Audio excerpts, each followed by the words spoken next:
And we are live, No Chill Live, 137. It's Women's Month. We got Julian here. We got Brian here. We got Troy. We back. Woo, man. Shout out to the women out there. Yes. The real women, not the girls. All the ladies out there. You know, first of all, I want to say happy International Women's Month. Yes. Shout out to LeBron, man. Yo, LeBron played that smooth. He was nice with it.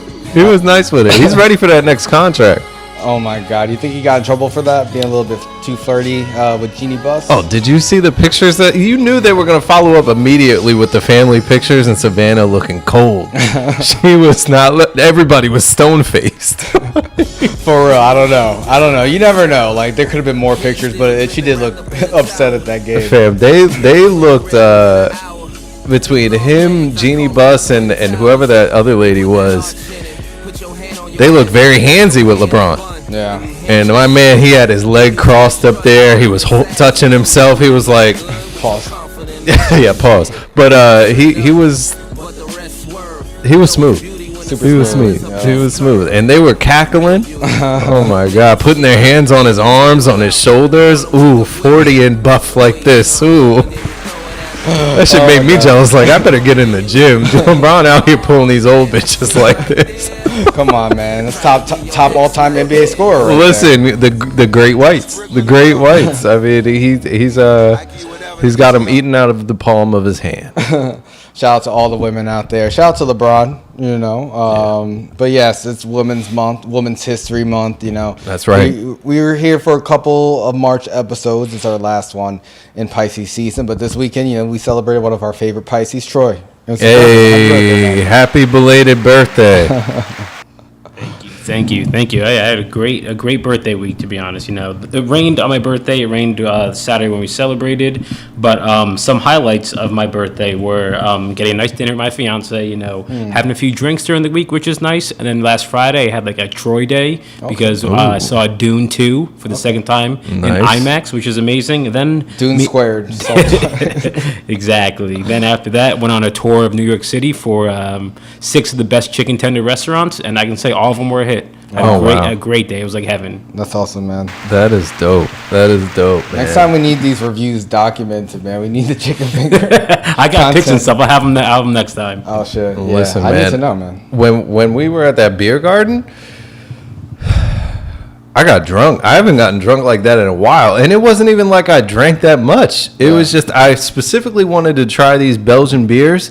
And they had high alcohol content. They were like 11%, and they put me out. They put me out for the night. And then when I got home, I was like, how is it 3 o'clock? We weren't even out that late. Completely forgot that it was daylight savings. Damn, yeah. Daylight savings kind of messed me up, too, a little bit this week. But it's been warm, you know. Definitely had a good time celebrating Troy. Yeah, for sure. Zeppelin Beer Garden, Jersey City. You know, shout out to them. I had a couple beers throughout the night too. You know, ended up catching some UFC fights. You know, I was like a lazy piece of shit on Sunday. I didn't do shit, but so you know, feeling refreshed. You know, we missed you guys. You know, make sure you like this video. You know, subscribe, follow us on all platforms. You know, we're live on Instagram, Facebook, Twitch, Twitter, YouTube. You know, we post on Spotify. YouTube Music is going away. But, we back this week, yo. We had so much to talk about, yo. Yeah, we really do. We really do. Shout out to the women again out there. Shout out to my fiance, Natalie. Shout out to my mama, my grandmama, R.I.P. Shout out to the Graham ladies as well. And all the women in our lives. Yes. For sure, for sure. We wouldn't be here without them. Yep. That's exactly true. Wouldn't be here without you guys. We love your support, and let us know if you have any opinions today. You want to chime in, you know, let us know in the comments. You know, DM us if you want to call in and talk about anything. You know, Love is Blind. I know the women love that. You know, we gonna get into it, man. I'm a little bit upset we're gonna miss the reunion, but we got so much to cover. We'll catch it. We'll catch it later. But there's been a lot that's going on. This week was also the 4-year anniversary of COVID, at least in the U.S. Damn, with like the lockdowns and everything, yeah. Yeah. It's crazy to think 4 years have gone by. That's nuts, man. Yeah, it really is. I was looking at some of the stats, and 1.18 million people killed by COVID in the U.S. That's it? I thought it would be more. That's it? I really did. I thought there was like 1 million people killed like within like the first year or two. I don't know. No, not within the first year, but since then, obviously it slowed down a lot. But, jeez. Yeah, that's a lot of people. Yeah, and, it is. You know, I didn't think we'd get back into society. But, you know, Joe Biden, he said, you know, the pandemic isn't going to run our lives anymore. So you think he's right? I mean, he's been right so far for the last couple of years that he's been in office. It's been back to business as usual in a lot of different ways. So I think he brought us out of it in a good way. I mean, over time, unless it just completely got out of hand, I think it was going to become something that we had to, in a lot of ways, live with. But you know, the pharmaceutical companies got their money. We all got our shots, and you know, our pandemic cards and everything like that. I don't even know where mine is anymore. Damn, I still got mine in my wallet, even though I don't need it anymore. But it is nuts. The CDC, now they say if you have COVID, it's all good. As long as you're not dying, you can go out in the streets. So Yeah. It's crazy times, man. It's a new world out there, that is for sure. Yeah, but, you know, we did take a little bit of a break over the last couple of weeks. And we did miss the State of the Union. You know, Joe Biden came out. And he talked for over an hour. Like, I think an hour and a half, Joe Biden was up there. His corpse was up there talking. I think it was him. But he seemed like he had a lot to say.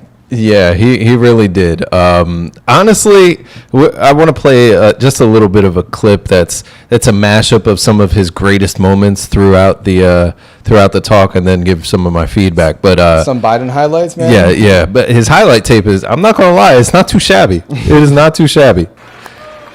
Look over here. I know it may not look like it, but I've been around a while. Good evening. If I were smart, I'd go home now.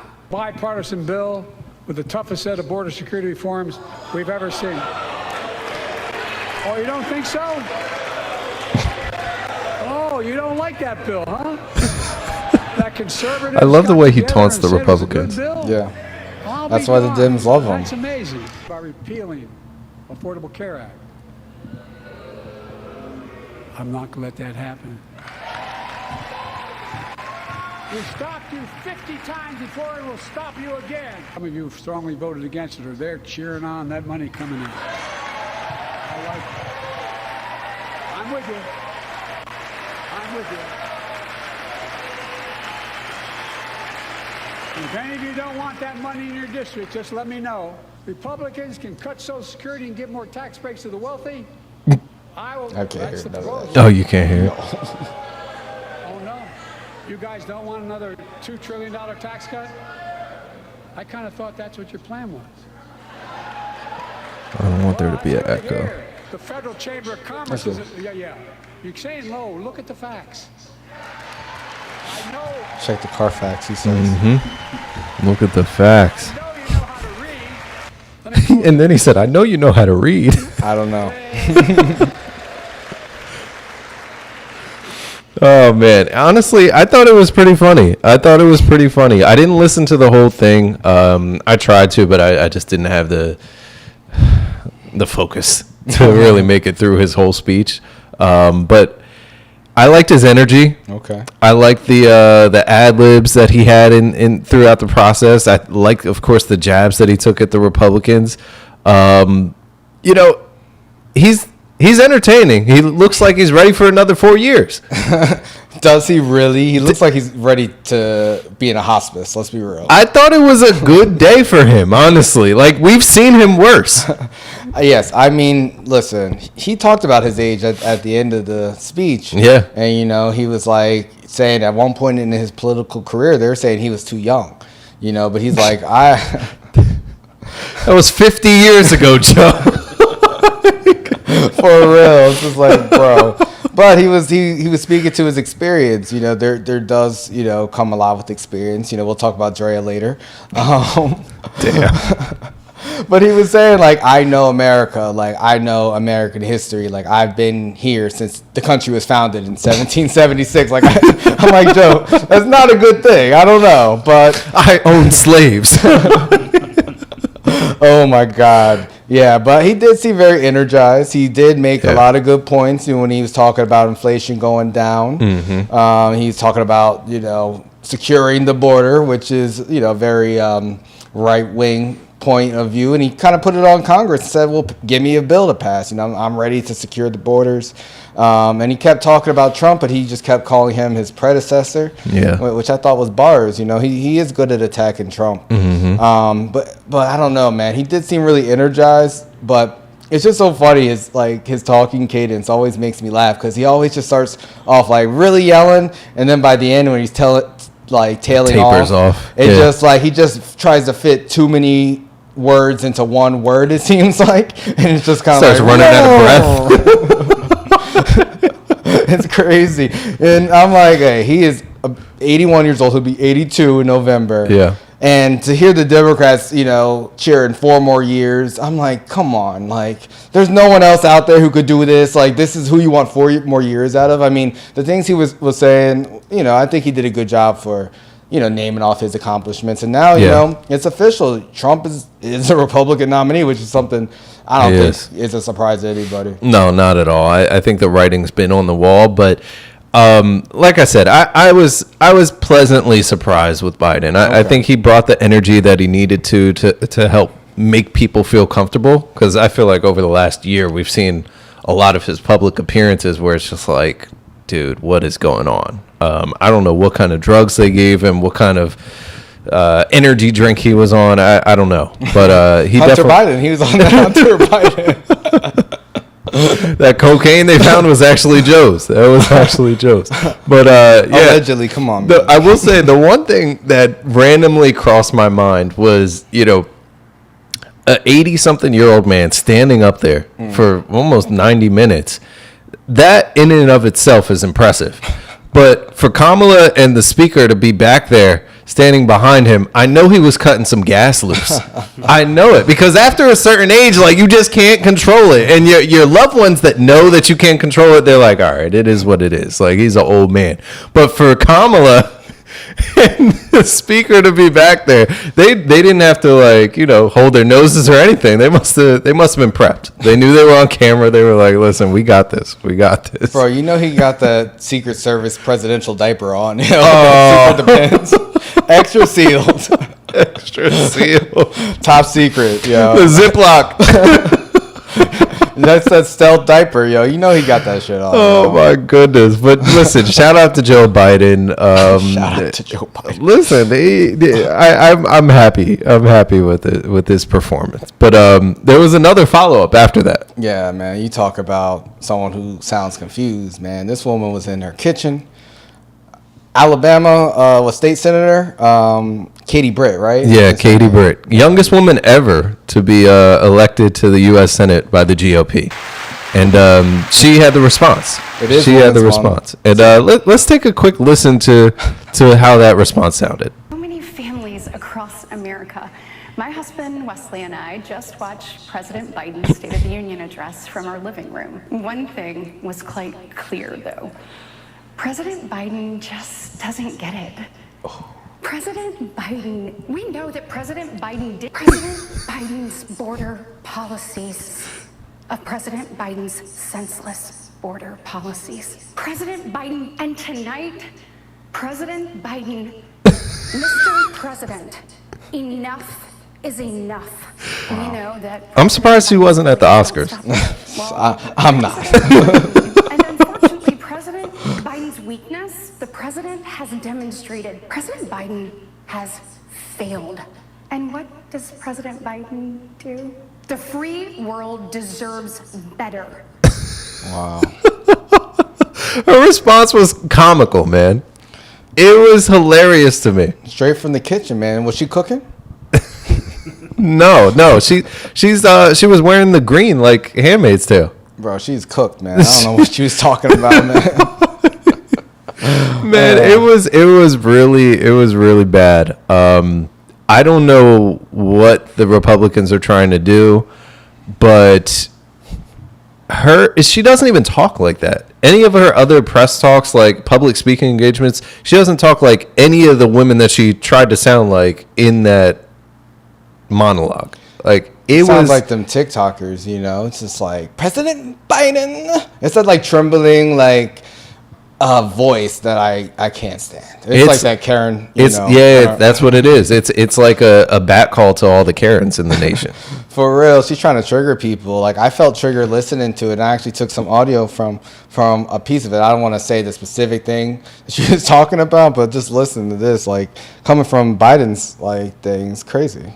The cartels put her on a mattress in a shoebox of a room, and they sent men through that door over and over again for hours and hours on end. Now, she was not talking about Adam 22's wife. Oh, man. She was talking about some sex trafficking from the cartels, but the person she was actually talking about, that happened like during like George Bush's term, like George W. Bush's term. Like 20 years ago. Yeah. But she wanted to blame Biden for this. And it was just like, even your examples in this shit, like when you're trying to like scare people, and that's what they do.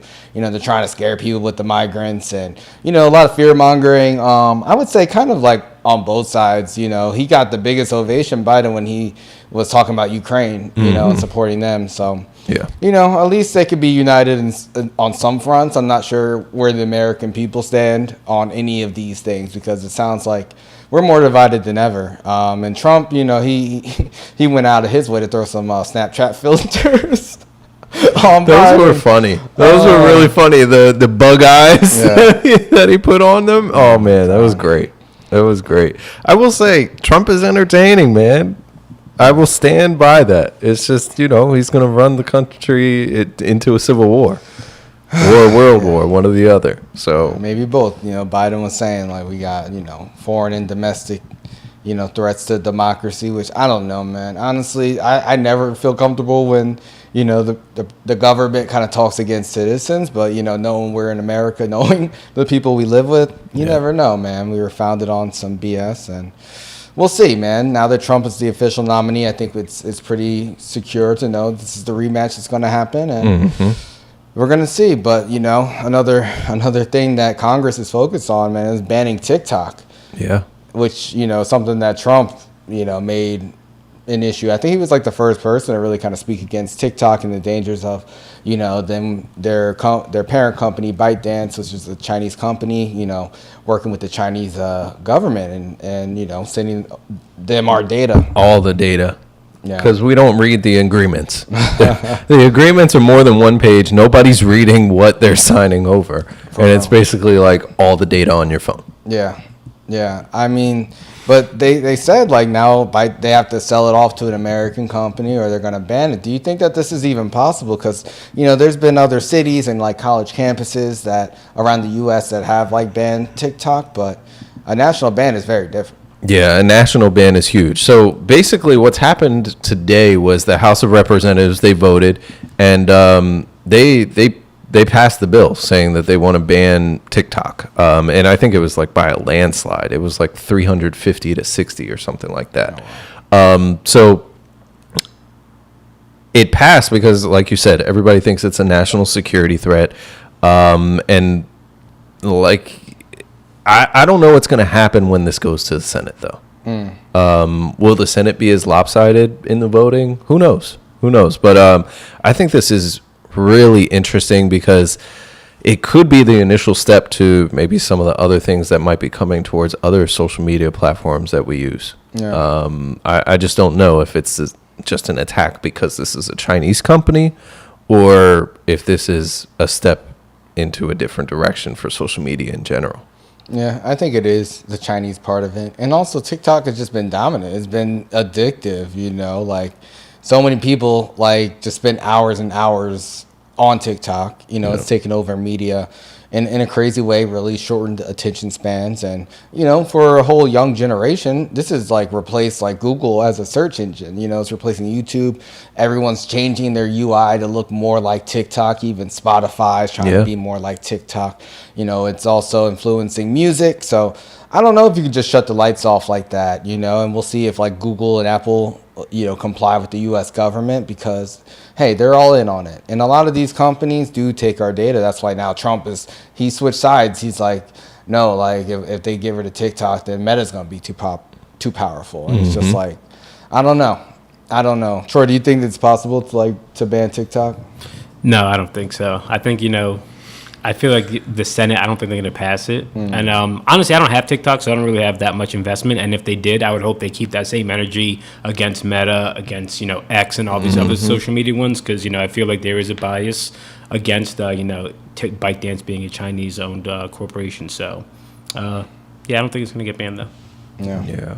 I don't know. I don't know. It's really interesting, though. I mean, you remember we talked about New York trying to limit social media for people, like anybody that's under 18 years old and stuff like that, and their work on that. So I don't know. But something has to be done, just given the amount of misinformation, the propaganda. Like, it's rampant. And I think, you know, like you're saying, I don't think it should just be limited to TikTok because it's Chinese. We've seen it in elections for a number of years now, and we're going to see it this year too. Yeah. All the misinformation and stuff. So I mean, I get it, because the Chinese government is, I don't know, it's hard to separate their government from their corporations because of, you know, the Communist Party and the way it's structured over there. I feel like if there was a big like Russian social media company, it would be differently regulated too because of the threat, of course, that's going on. So I think it is a real threat against like at least the government, you know, and them being concerned, oh, you can be blackmailed, but we could all be blackmailed. Like, would they have all of our data? So if Google or anyone gets compromised, who knows? I don't know if you can ban TikTok, but they're trying to ban spring break in Miami. And we've been talking about this for years, man, because they've been turning up like since COVID. Like, we've seen the videos like on TikTok and on social media, people like, you know, going crazy in the streets, twerking on cars, you know, dining and ditching. But Miami Beach, they're fed up. Yeah, they are definitely fed up. Let's take a listen to the breakup video. We need to talk. This isn't working anymore. And it's not us. It's you. We just want different things. Our idea of a good time is relaxing on the beach. Hitting up the spa or checking out a new restaurant. You just want to get drunk in public and ignore laws. Do you even remember what happened last March? You sound like Jonathan Majors. That was our breaking point, so we're breaking up with you. And don't try to apologize and come crawling back. This isn't safe, so we're done. And just so you know, we're serious. This March, you can expect things like curfews, bag checks, and restricted beach access. DUI checkpoints, $100 parking, and strong police enforcement for drug possession and violence. Whatever it takes, because it's time to move on. Maybe we can talk when you're done with your spring break phase, but until then. So judgmental. I know, right? They had sass in that video, but that was probably one of the best videos I've seen that comes from like a government entity, I think. Really? I thought it was entertaining. I thought it was something cute that they put together. But there's a lot of different things that they're making illegal now. Consumption of alcohol in public, smoking tobacco or marijuana on beaches or parks, or in parks. They're doing loud music, large tents, large coolers, glass containers, styrofoam, and plastic straws. Like, they're trying to make this the most whack, washed out spring break possible. It says possession of consumption of narcotics. All this stuff is already illegal in most beaches. Yeah. But they have like a curfew too, right? Like, and they're like saying no short-term Airbnbs, and you know, they're trying to like really not make it a place for spring break.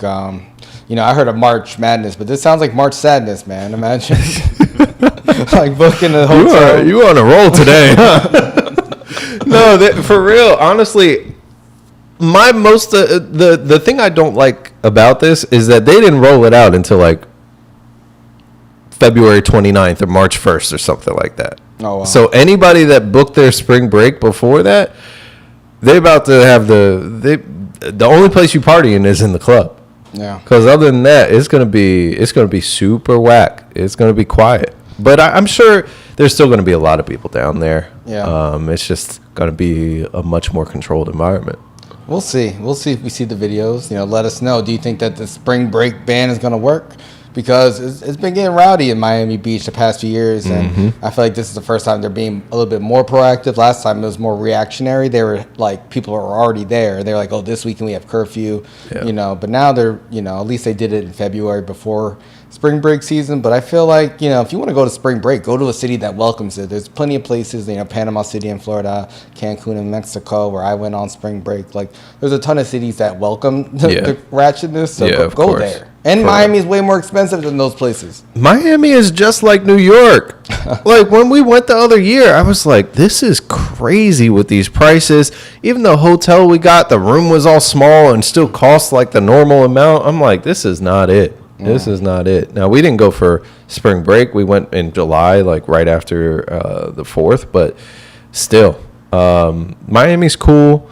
But I'd much rather just go 45 minutes north, go to Fort Lauderdale, maybe hit Miami for a day and a night, and then go back to Fort Lauderdale. Yeah. I'm a little bit more mellow with my my tropical or beach sort of trips. Yeah, I feel you on that. I like to relax too. The rowdiness is, it's okay at night, or you want to go to one day party. Yeah. But I'm not like doing that every day, every night. Like, you got to get breaks nowadays. Like, Yeah. But again, if I was 21, 22, 23, I might be saying something a little different. Yeah. I mean, shit. We'll see. I might be saying something different, So, listen, you're going to be saying something different next week. Arriba! Viva Mexico! Oh, yeah, man. Actually, I did. On spring break, I did turn 22 in Cancun years ago on spring break, my last night there. And I was out at this club, and I remember this guy. He was like, he pointed at me, and he was like, this guy, he's an international superstar. And I was like, he's right. Like, how did he know? It was weird, but I remember the compliment because he was like, really, like, I don't know what he meant by that, but I think it was a compliment. I feel like, listen, that's dope. That's dope. You're never gonna forget that. Hell no, man. I love a good compliment. My birthday is right around the corner, guys. So make sure you hit me up and give me all the love. That's right. I only get one day a year to celebrate my life, and we're celebrating women all month because they give us life. Of course. Make sure you guys DM us what you think about Miami, where you might be going for spring break this year. We'd love to hear, because I'm sure there's a lot of really cool spots to hit when it comes to making sure you have a really good time for that week before you get back to school.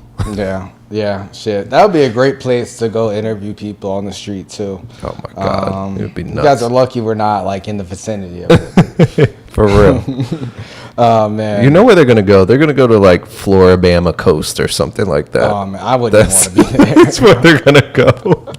Oh man, yeah. There's gonna be so many wanted spring break babies coming from that situation in Alabama. I heard Olivia Rodrigo, she was handing out Plan B at her concert. So really? Yeah.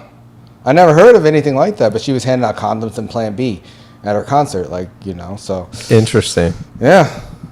Plan B is not cheap either. I heard they went up from the $40. I haven't bought one in a long time. But it was always like $50 or $60 from what I remember. Oh man, when I was in college, it was $40. You got the Plan C. Listen, all I know, I don't have any babies walking around, so that shit worked. The generic brand worked. Oh my god. Yeah, guys, let us know. Spring break, what are you guys doing? Yeah.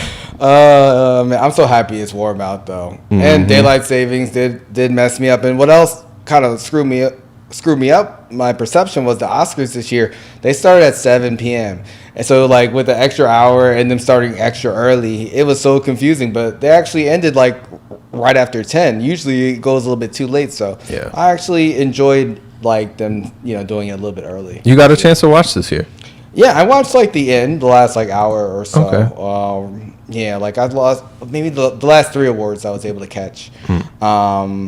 But yeah, I mean, I don't really care that much about the Oscars. I saw a handful of the movies this year, so I was a little bit more invested than years past. Since COVID, I kind of stopped keeping up. Yeah. But this past year, I did watch a lot of movies, so yeah, it's pretty cool. Good. Yeah, I saw Oppenheimer, won a whole bunch of awards. Barbie won some awards.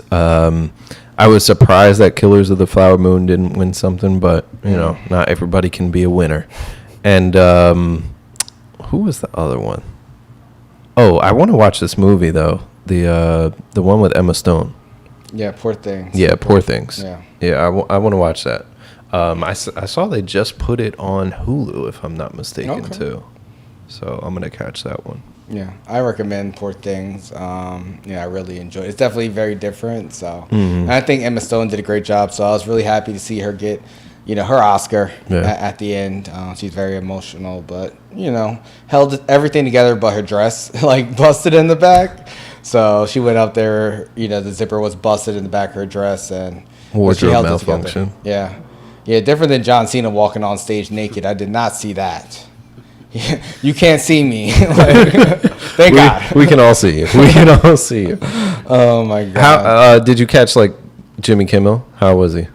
Yeah, I caught him like reading out like what Trump said about him. That was funny. Okay. Like I caught that moment. Actually, let me pull up the audio because it was funny. Like he read it off like what he had said.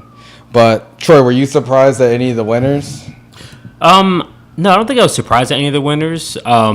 I think the only one I was surprised, like you said, Brian, Killers of the Flower Moon. I didn't see it yet, but I heard really good things. I was kind of surprised it didn't get anything. Yeah. It was kind of shut out. I was surprised by that too, but I did see Godzilla -1 got something. Yeah, best special effects, right? Yeah. Nice. And I just watched it last week. That shit was fire. It was great, right? Yeah, it really was. It really was. Movie. At first, I wasn't sure. I was like, "Is this the right one? This shit looked old as hell." And then I realized, like, "Oh, this is what they're doing with the cinematography." Oh, that's the one. That's the Japanese one. Yeah. You gotta watch that too. Yeah, it was good. I recommend it. It's really good. A nice storyline. Nice storyline. Yeah, so I think I got it. Everyone, I was just, doing this show is not about me, and I appreciate you having me. It's really about you and Emma and all these great actors and actresses and filmmakers. But I was told we have like an extra minute, and I'm really proud of something. I was wondering if I could share it with you. I just got a review, and review in real time. Has there ever been a worse host than Jimmy Kimmel at the Oscars? His opening was that of a less than average person trying too hard to be something which he is not and never can be. Get rid of Kimmel and perhaps replace him with another washed up but cheap ABC talent, George Slopanopoulos. He would make everybody on stage look bigger, stronger, and more glamorous. Oh, blah, man. blah, blah. Make America great again.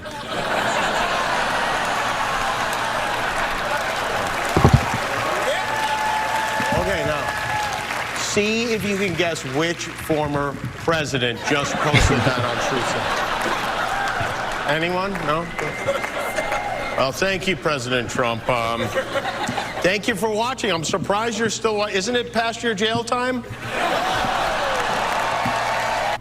Man, so Trump he knows how to freaking get himself involved in everything, man. I gotta say, it's impressive. But that's why I say, like, he is entertaining. Like, it can't be denied.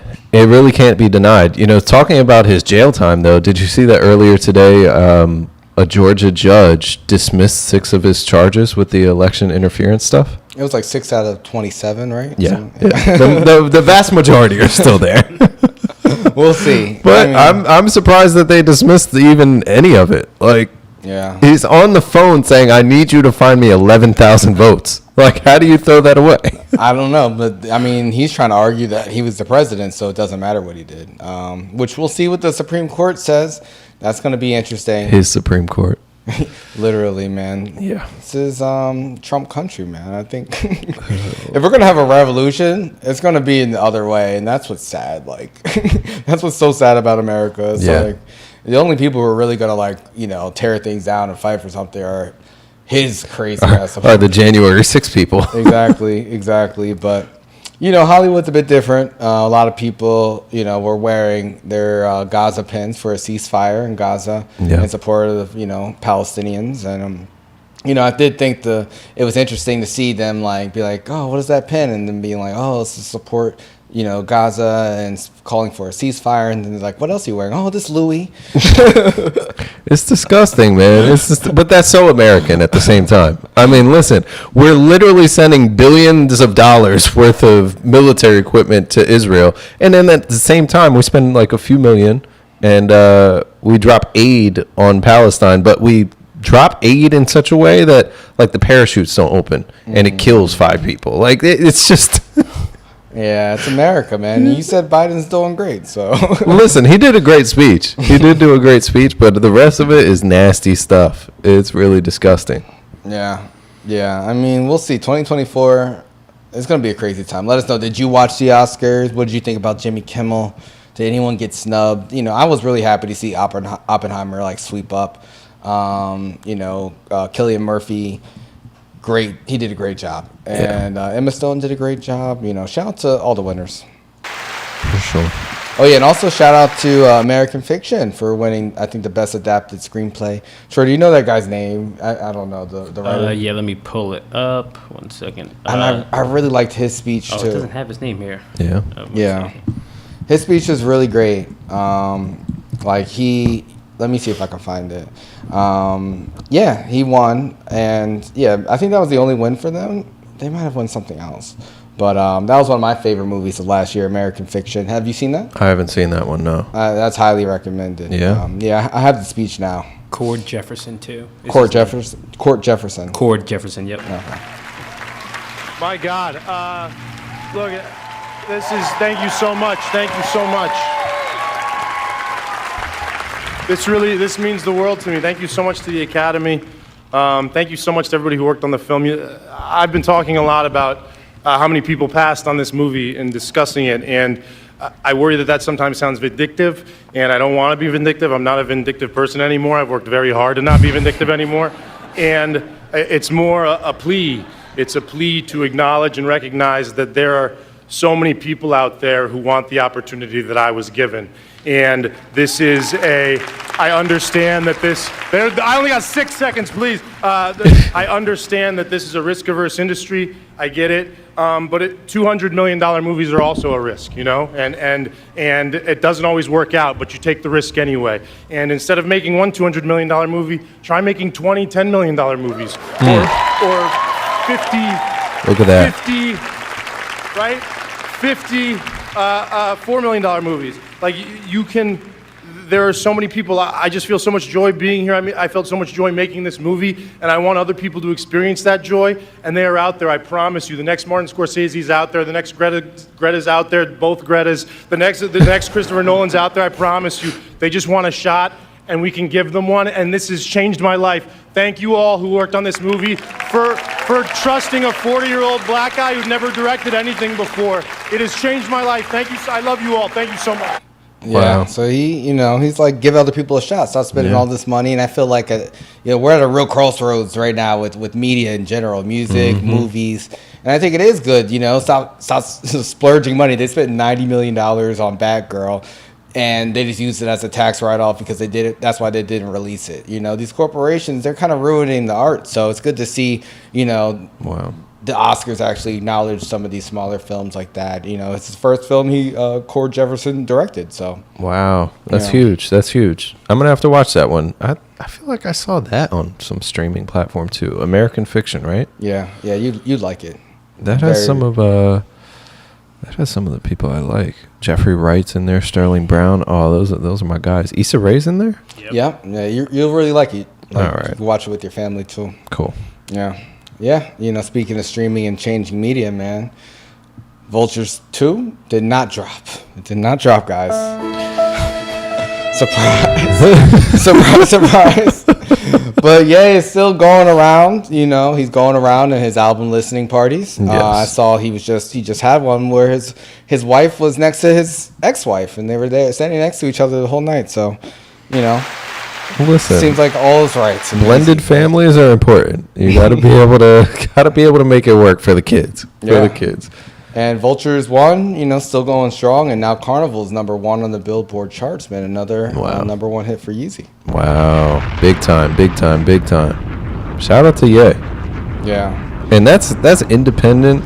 With them taking his album down, putting it back up, taking it. That thing came down like 4 or 5 times. Yeah.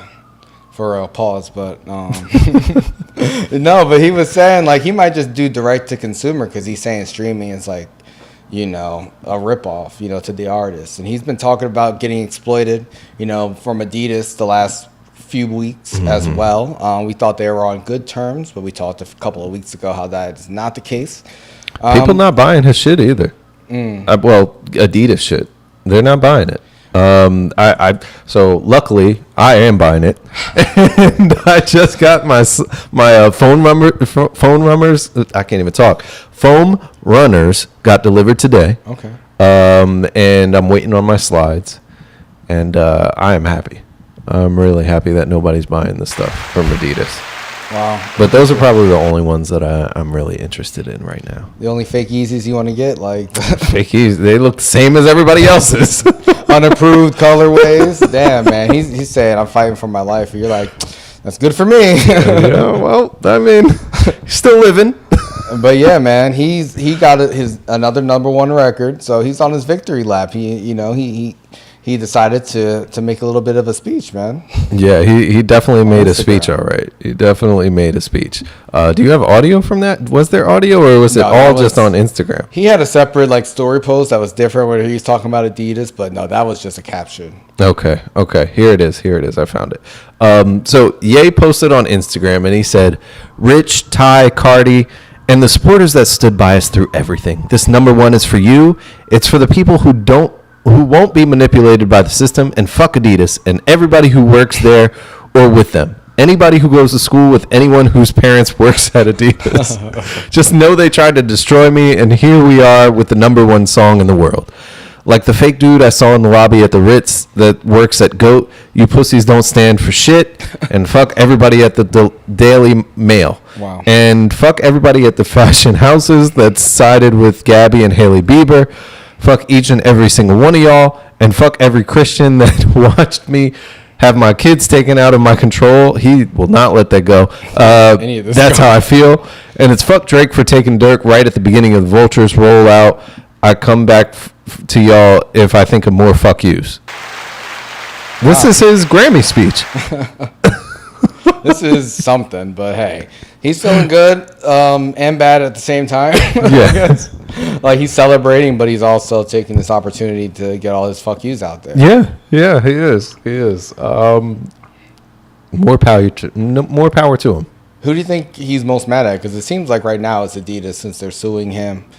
Seems to really be getting on his nerves. I mean, the separate Instagram story, he posted, he's just like talking about how they're really exploiting him, and how they exploit artists and other things. Do you think that he'll release this next album purely digital? Because I mean, the streams did help him get this #1. It's kind of hard to be on the charts without streaming these days. Do you think he really does that? And do you think others would follow suit? I think he will. I mean, I can't remember which album it was that you got that he had like the I can't remember what it was called. The stem player. Yeah, the stem player. There you go. I mean, I wouldn't be surprised at all if he decides to do something like that, especially if he's got more music tucked, like if he's got Volume 2, Volume 3, Volume 4. He can do whatever he wants, because the people that follow Ye, the people that are refusing to buy his stuff from Adidas, the people that have rocked with him for the last 20 years, they're going to go and buy his stuff. Whatever music he puts out, they're going to support him. So I think he could definitely do it. He got his initial plug from streaming the first volume, and then we'll see what happens. But he's been known to go against the flow. I wouldn't be surprised. What do you think? Are you going to buy his next album if he drops by himself? Buy it. Yeah, I would definitely buy it and support it. Probably like $10 or something like that. Troy, do you think that he'll actually stick to his guns?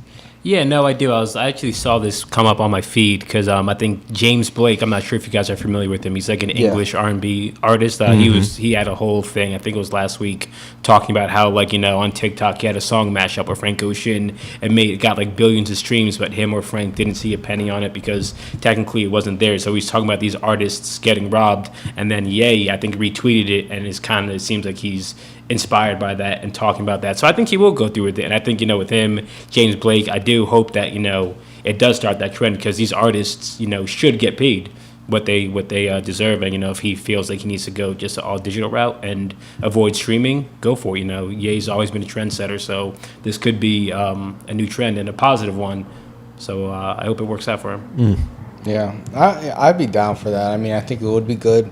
To direct to consumer. I always want to support artists, if they have merch, if they're on tour. Yeah. Before I would buy albums just to support my favorite artists back in the day. So for me as a real invested fan, I'll always invest in, people that I enjoy their work. So, I think it would be good, but I don't know. I feel like it might be just a promotion or negotiation tactic, but I hope he does, follow through with it.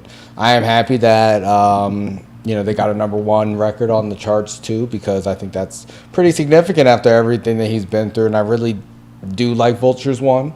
And that song, it goes, man. So yeah, I just can't wait to hear more music from Ye. And we'll see what happens with the Adidas fight too. Yeah. What about the Drake thing? Because I feel like him mentioning Drake and Dirk, that was just his little petty dig. And then Drake put up the video of 50 Cent being like, why you say fuck me? I think there's a reason that they were at the bottom of the rant. I think it was just like a strategic thing for the blogs to pick it up a little bit.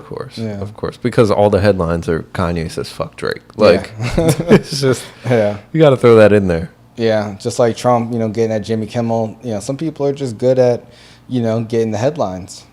Exactly. Yeah. I don't know, man. Speaking of getting the headlines, man, what you think about Glorilla, man? She shot at your boy Dame. Oh my God. Dame Lillard, man, he's been going through it a lot. I mean, the Bucks are in a better place, the past couple of weeks. Somewhat better. I'm not convinced, but they're better. They won most of their last 9-10 games. They've won 6 of their last 10. Whatever. Then that's kind of mid. It's not as great as everybody's making it out to be. Okay. They just got blown out the other night. So yeah. I gotta stop listening to the Doc Rivers media. For real. Don't listen to that shit. He's a liar. Oh man, but Glorilla, she was like, who is this dude, man? You think she got a chance with Dame? He's divorced. He's lonely. All he does is box and play video games, he says, and rap and play basketball in Milwaukee. Listen, I hope not. So they saw each other at the All-Star game. Afterwards, she decided to take to Twitter and be like, whose man's is this? Because I want him. And then she said, matter of fact, I don't even care whose man's it is because you can't beat me. Damn, is that valid, you think? I don't know. This girl weighs 100 pounds soaking wet. It's not valid at all. I don't know, man. But he's single now. It seems like, do you think that she has a shot with him? I hope not. Why? You think it's a distraction? I think it's a distraction. I think she's ugly. There's a variety of reasons. I don't care. I'm still going to tell the truth. Damn. She got no body, no face. She has no body, no face. That's fucked up, man. Listen. She seems like a really nice person. She's got some great raps and bars, but better than Dame? No, she's not. She doesn't have a better flow than Dame. I don't know, man. She got one-liners though. I will give her that. Yeah, I've heard her music. I never heard no Dame Dollar songs out. Because it's women. What? It's Women's History Month. Is that why? No, it's listen. I'm not about to bash women for their rap taste, but listen. The bar is not high for them when it comes to rap. I don't know, man. I disagree, but I think Dame should do it. Maybe it'll bring some life into his music career. The baddies. That's a girl rapper move, but maybe it's a move for guys. Give it to the rapper. You need to stay focused on basketball. In that blowout loss, he had less than 10 points. And it's happened multiple times this year where he's had single-digit points. I don't remember a time where that ever happened when he was in Portland. It's different. He didn't have Giannis in Portland. He never. I don't care. Like that. He wasn't brought in to get single-digit points. I know, but it's very different. He's a little bit older now. No, it's unacceptable. Well, he was still a starter in the All-Star game, and now he's getting shot at by Glorilla. We'll see, man. Yeah. If the Bucks fail this year, they don't make it to the finals. I think we see them together. Maybe record a record together. Who knows? There's no way. I'm for it, man. I'm for it. I'm not. Please do not do this. Oh man, but they asked him. They were like, TMZ ran up on him, and he said, "No comment, my brother." He played it smooth. I like that response though. Yeah, I like that response. You never know, man. What you think about Glorilla's her tactics to get with him? Would that work on you? Like, has a woman ever like overtly been like, "Oh, I want this guy," and has it worked on you? Like in person, but not on social media. But I mean, they met in person. Who knows what she said to him? She might have said some wild shit. Yeah, it definitely could work. I think it's attractive when a woman is like, she knows what she wants and when she's like aggressive with it. But there's definitely a fine line with aggressive. Like, you got to be. What's the line? The fine line is whether or not they're fine or not. Exactly. See, we on the same page. We understand each other. No uglies. Don't bother me. For real. Don't be aggressive and you ugly. But come on, those are the people who are usually the aggressors. Because, pretty girls aren't usually aggressive. I mean, sometimes there are. I've had pretty girls like approach me when I'm out.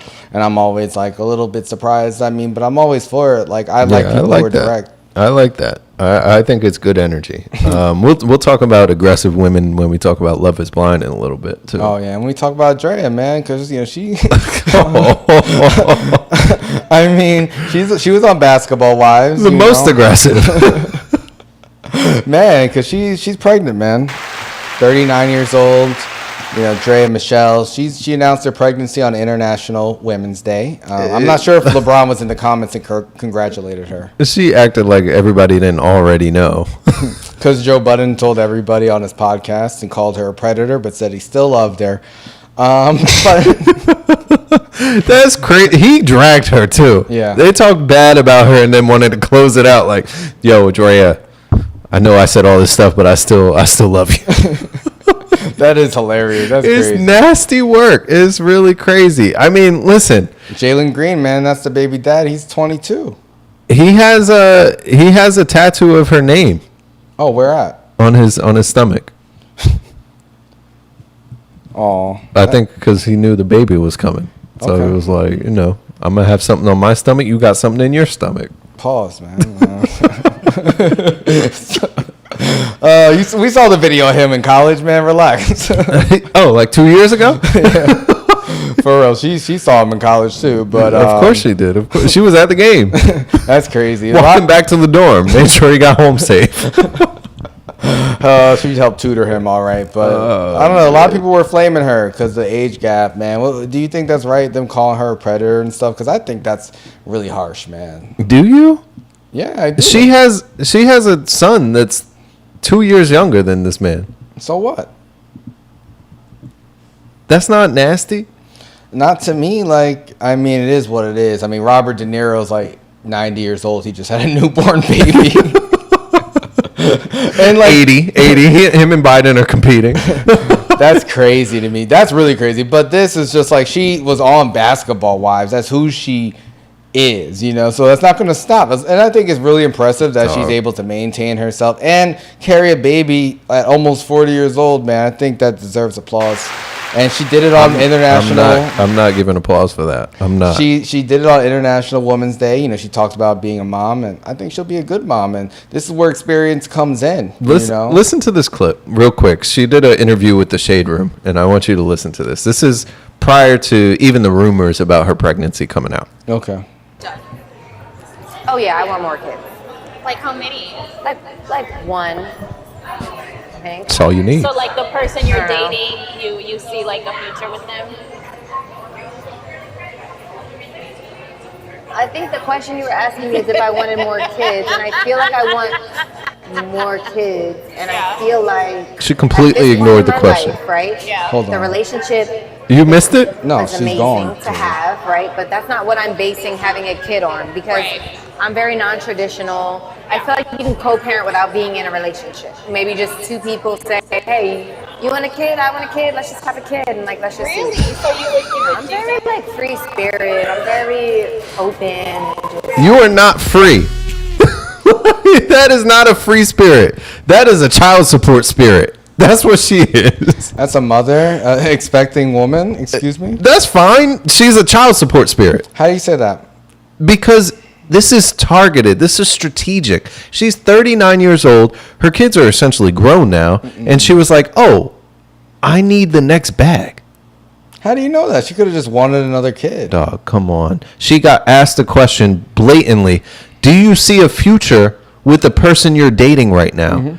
And she said, so I think the question that you originally asked is, do I want more kids? And the answer is yes. She further explained that she's not traditional in relationship, that she doesn't see things that way. So why are you ignoring that part of her answer as if it didn't exist? Come on, are you really going to bat for her right now? 100%. Like I don't see the problem. Like she was on Basketball Wives. People promote this. That's why people like her, because she was on a show about wags and girlfriends and wives of athletes, and she got pregnant by Orlando Scandrick, the football player. They got married. I guess they got divorced, and she moved on to another athlete. Like, it is what it is. He's a grown man, and hopefully it's a healthy baby. I mean, I don't know. I feel like people get so caught up in this age gap stuff. I don't know, the last like 5 years since like that R. Kelly documentary came out. I think now everyone's like hypersensitive, and it's just like, dude, like, I don't know. It's just not that serious to me. I don't care. I don't know. I feel like it's different from this perspective, just because there's clearly going to be a bag coming. Like when. So it's about money. Yeah, it's obviously about money. Why? I mean, she said, "Oh, I just want to be a mother and raise kids," but it's not going to be free for this guy, Jalen Green. She didn't mention money at all. She don't have to. Nobody. Of course, she's not going to mention money. But you're mentioning. If I'm robbing you, I'm not going to tell you I'm robbing you. I'm going to be like, "Give me your shit." What do you mean? I mean, well, professional athletes have babies with women all the time. This is nothing like they do. New. I just think that this is clearly like, she's a 40-year-old woman getting with a guy who's almost 20 years younger than her, similar age to her own kid, and it's like a re-up on the child support. That's the way I view it. Okay. Now, maybe that's not the way that she views it. Maybe it's just, oh, I wanted to have a kid, but she could have got a kid with anybody. If she was doing it for the money, she could have got it with anybody. Why she pick this kid? Because that's who she likes. She likes the lifestyle. She likes the money. She likes to be on the scene, just like a lot of these women. Okay. Just like Larsa Pippen, who's freeing back Michael Jordan's son. What is that okay because he doesn't have money? Like, I mean, the age gap is a little bit less. No, it's not. It's the same. She's like 50. He's like our age. It's the same. That's not the same. It is the same. Do math. What's 39 to 22 or 33 to 50? They don't even have kids. Oh, so it's the kids that's the problem, not the money. Like, to me, it's just like these rich people. I think when you combine all of it together, though, it's just like, it's a nasty combination. She didn't force him to have sex with her, my mom said. Yeah, that's true. That is true. And he didn't force her to get an abortion. So he must, maybe he wants the kid too. You can't force people to get abortions. You can't, but you can highly suggest and you can pay somebody. We saw how that worked out for Anthony Edwards, man. Come on. Like, come on. You these things are not like. It worked out with like. I feel like they're handling it very well. And sometimes you want a woman who's more experienced, to raise your kid. It makes sense. I guess. And also, she looks great. Like, any 22-year-old, 23-year-old, 24-year-old would still want to get with her. Like, honestly. Listen, I think for Jalen Green, if that's who he wanted to have a kid with, I guess. But I don't think that's great decision making. I mean, I think that's really rude. Listen, I'm going to have an opinion. I don't know these people. But I'm just saying, at 22 years old, do I want to have a 40-year-old having my kid? Who's like a veteran in this game? She's clearly done it multiple times before. Nah, I'm good. Maybe. And now you got people coming out talking about the stories of getting dome from her in the car. Like, it's just nasty. Man, that's on those people. People live life, and other people want to exploit that stuff. That's on them. Like, people are always going to talk shit. Like, you can't let that impact your decision making unless you're hosting hot ones, and then you can't you can't deal with it. But I'm sure he's fine with it. I don't know. I mean, if I was with Draya, I might be fine with it too, honestly. But shout out to them. We'll see. We'll see if he'll be. I think he's entering a free agency soon. He might get that big contract. Listen, I think when you're young, it's fun to get with the older chick because again, they're more experienced. I've been there, done that. It's great, but it would have never crossed my mind to be in a serious relationship or to get her pregnant. Okay, it would never happen.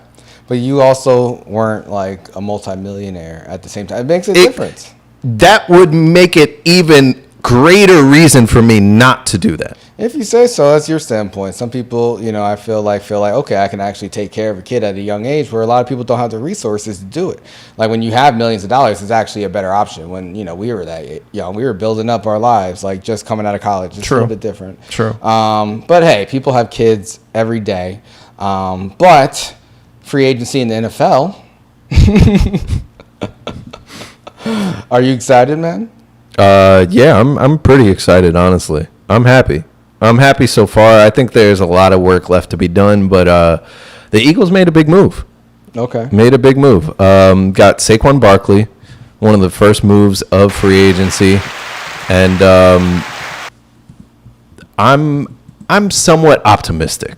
I will say I'm a little concerned because it's a lot of money for a running back when the position's being devalued, but a lot of running backs have been on the move. You figure Josh Jacobs, no longer with the Raiders, went to the Packers.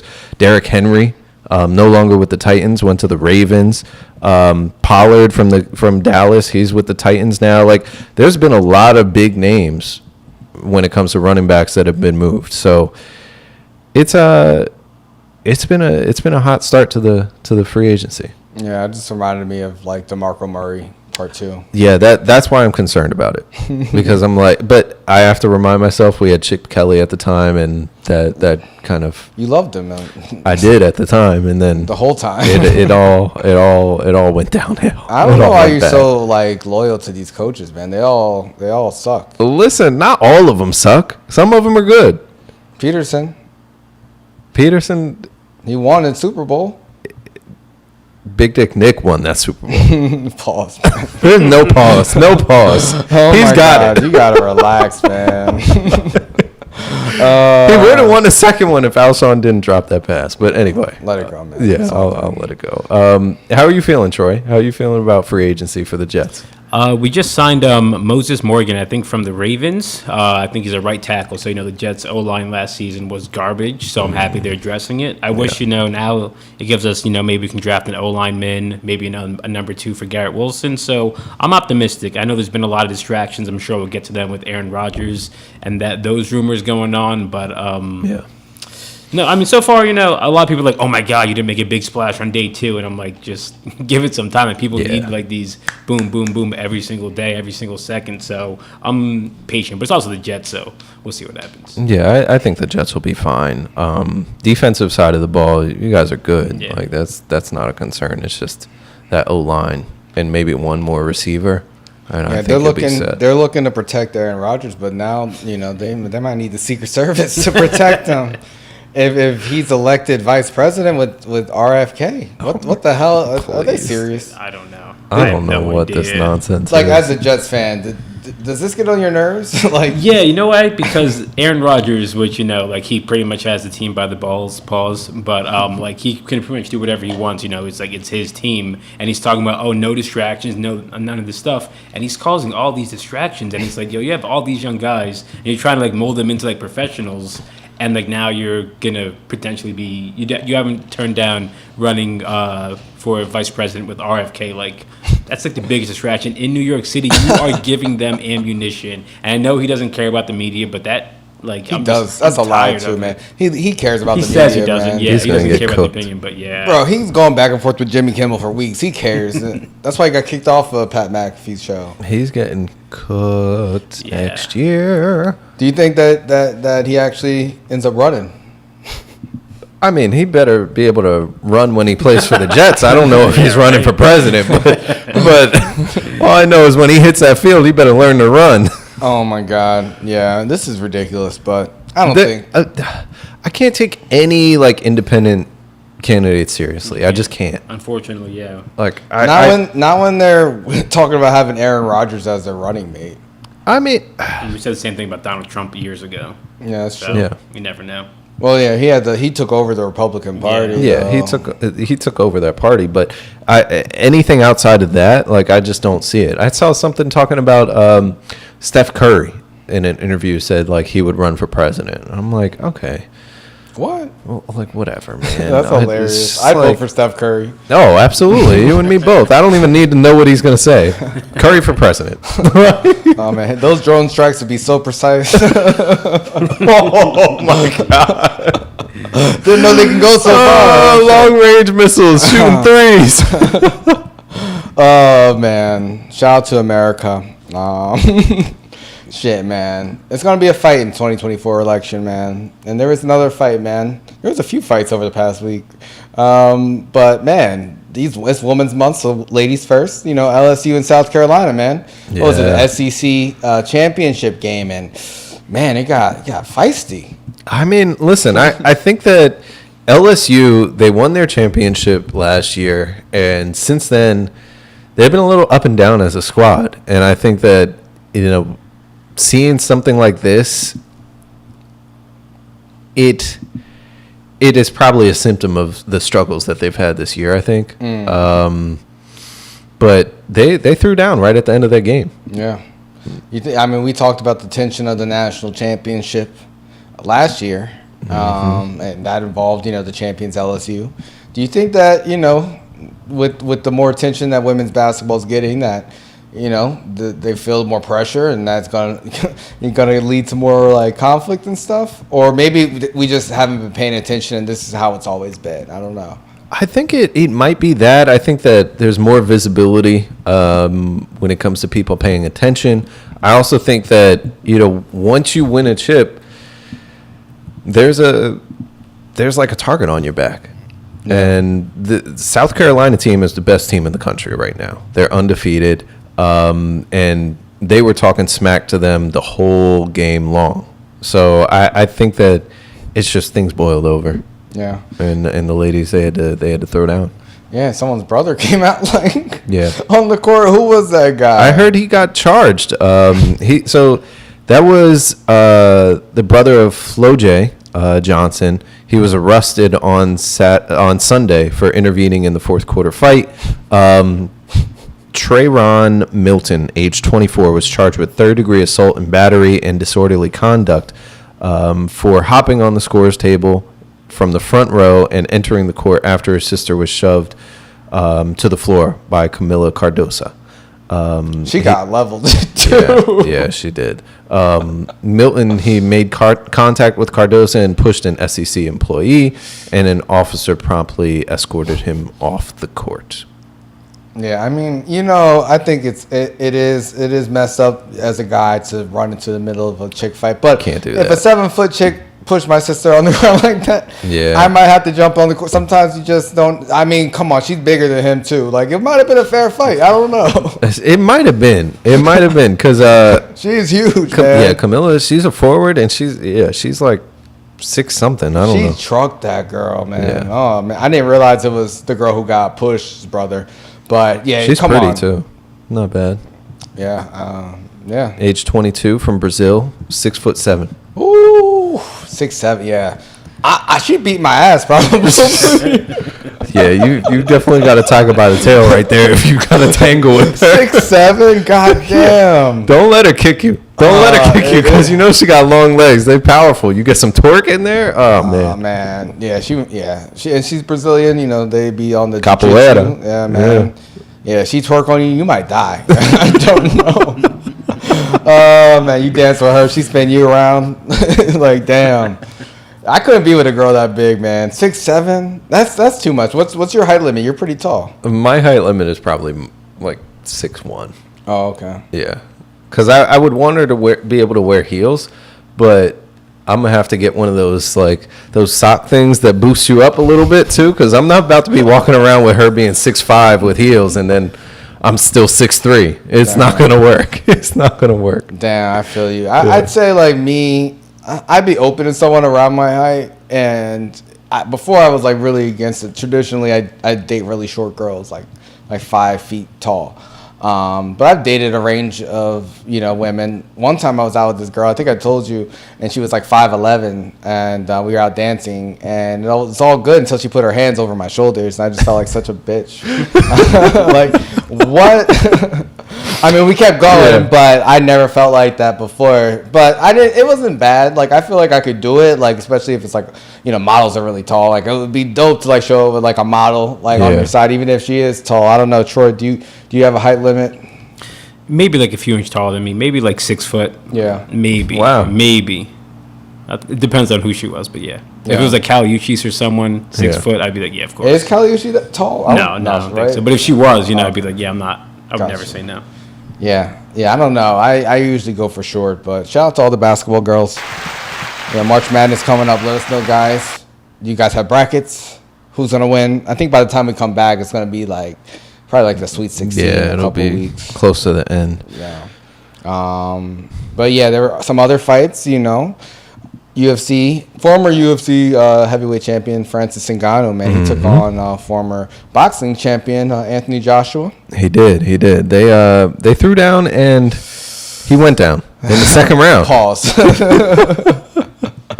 Then you got bars today. Okay. Oh man. Yeah. Let's take a quick look at the second round and how it went. Oh wow!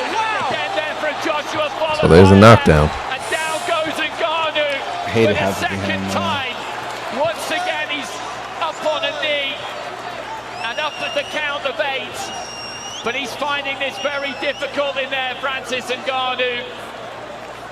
Right hand landed solid, as did the left. Boom. Yeah, it's like a King Kong punch, yo. Yeah, he got crumpled. He got rocked, man. Never been knocked out in MMA.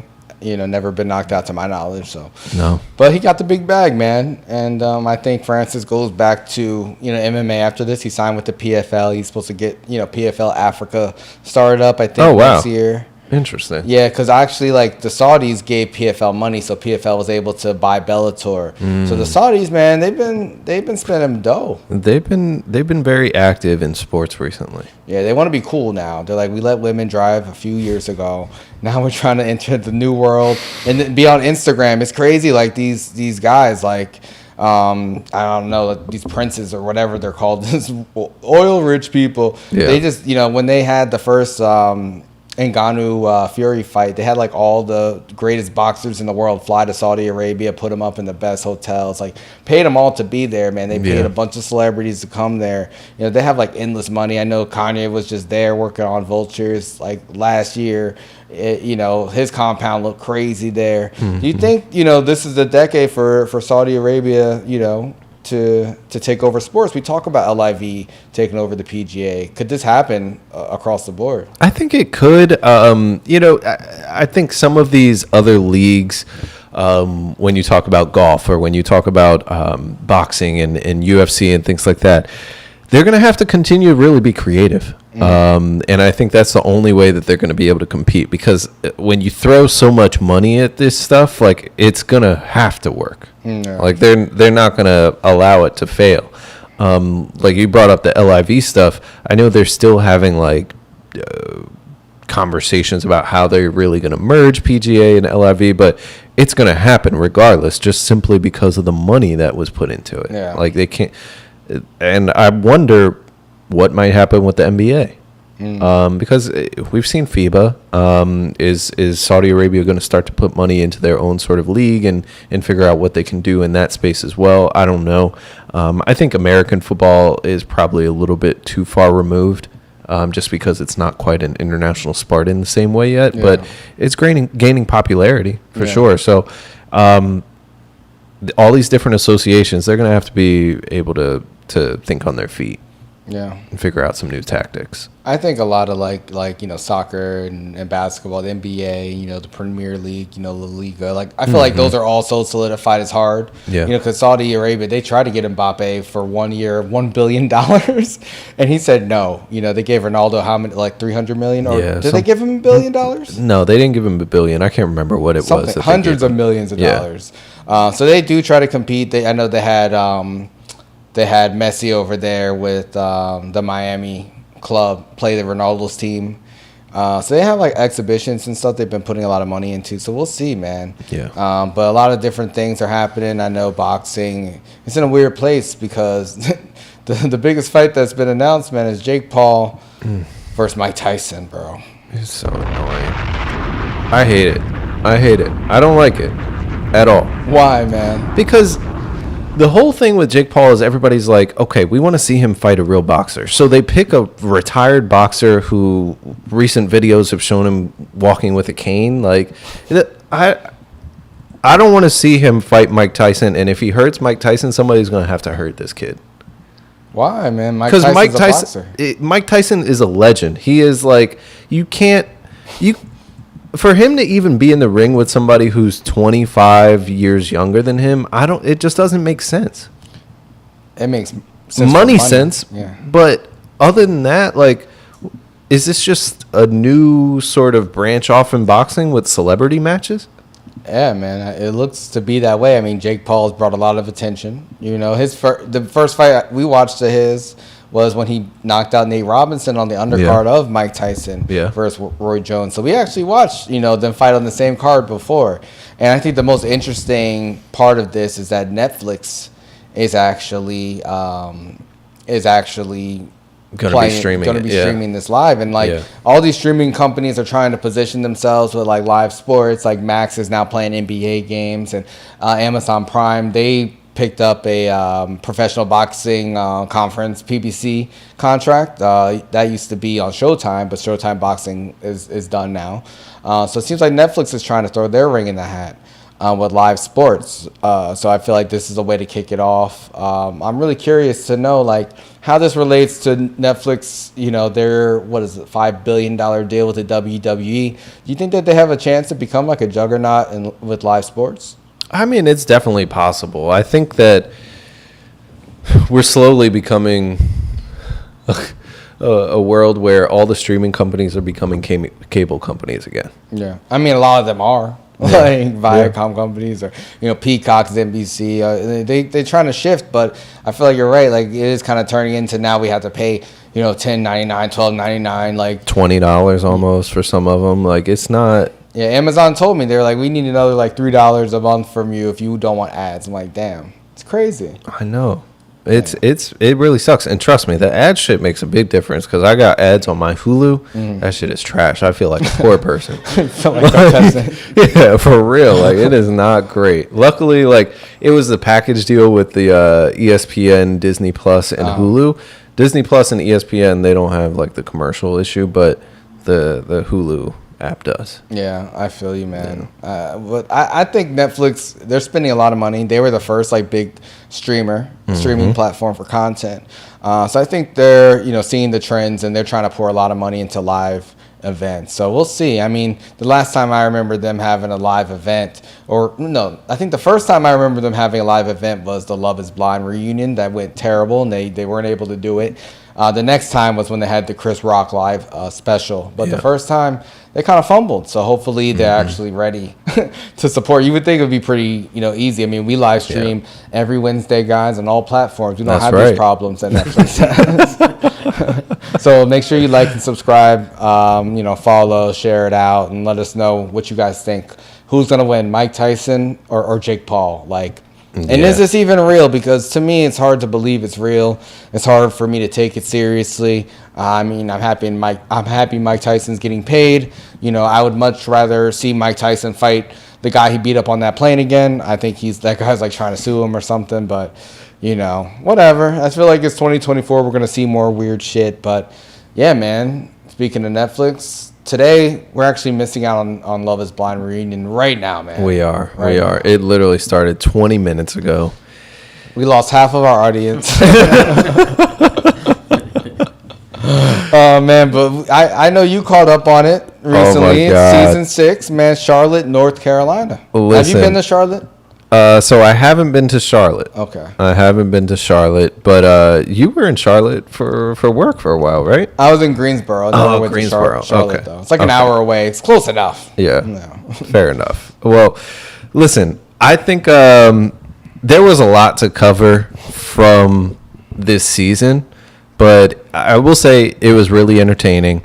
And I have some people that I like the most out of this season. Yeah, some heroes you want to name? We'll go through the heroes, then we can go through the villains. Yeah, so heroes, that's a tough one.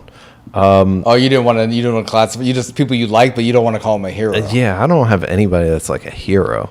No heroes, man? No.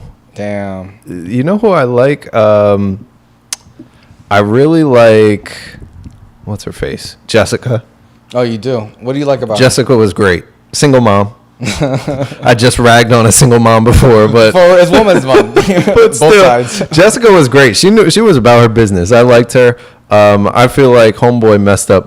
Jimmy fucked up. How did he fuck up? Jimmy picked the wrong person. He picked Chelsea. How was she the wrong person? Why do you think that? First off, just looking at her, she was the wrong person. Damn, that's messed up, man. She told him she looked like Megan Fox, yo. Yeah, that was bullshit. That was bullshit. Bro, man. She brought up this conversation. She was like, do you have any celebrity lookalikes? And then she pretended not even to know who Megan Fox was. She's like, oh, MGK's girlfriend or wife. I'm like, this phony bitch.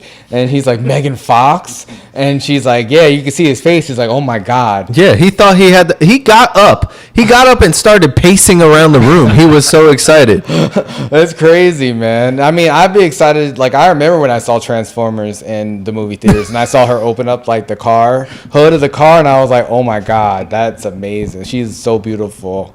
So I get it, man. I think we got a video of him finally seeing her. Yeah, this is a video. This is a video right here. Who car that is? Hey, what time is it? 7:45. Oh, nigga, that's Janet Jackson. Oh, Janet Jackson, the girl Debbie hooked me up with. Oh, hey, hold up, I'll be right back. Hey, see, she got a friend.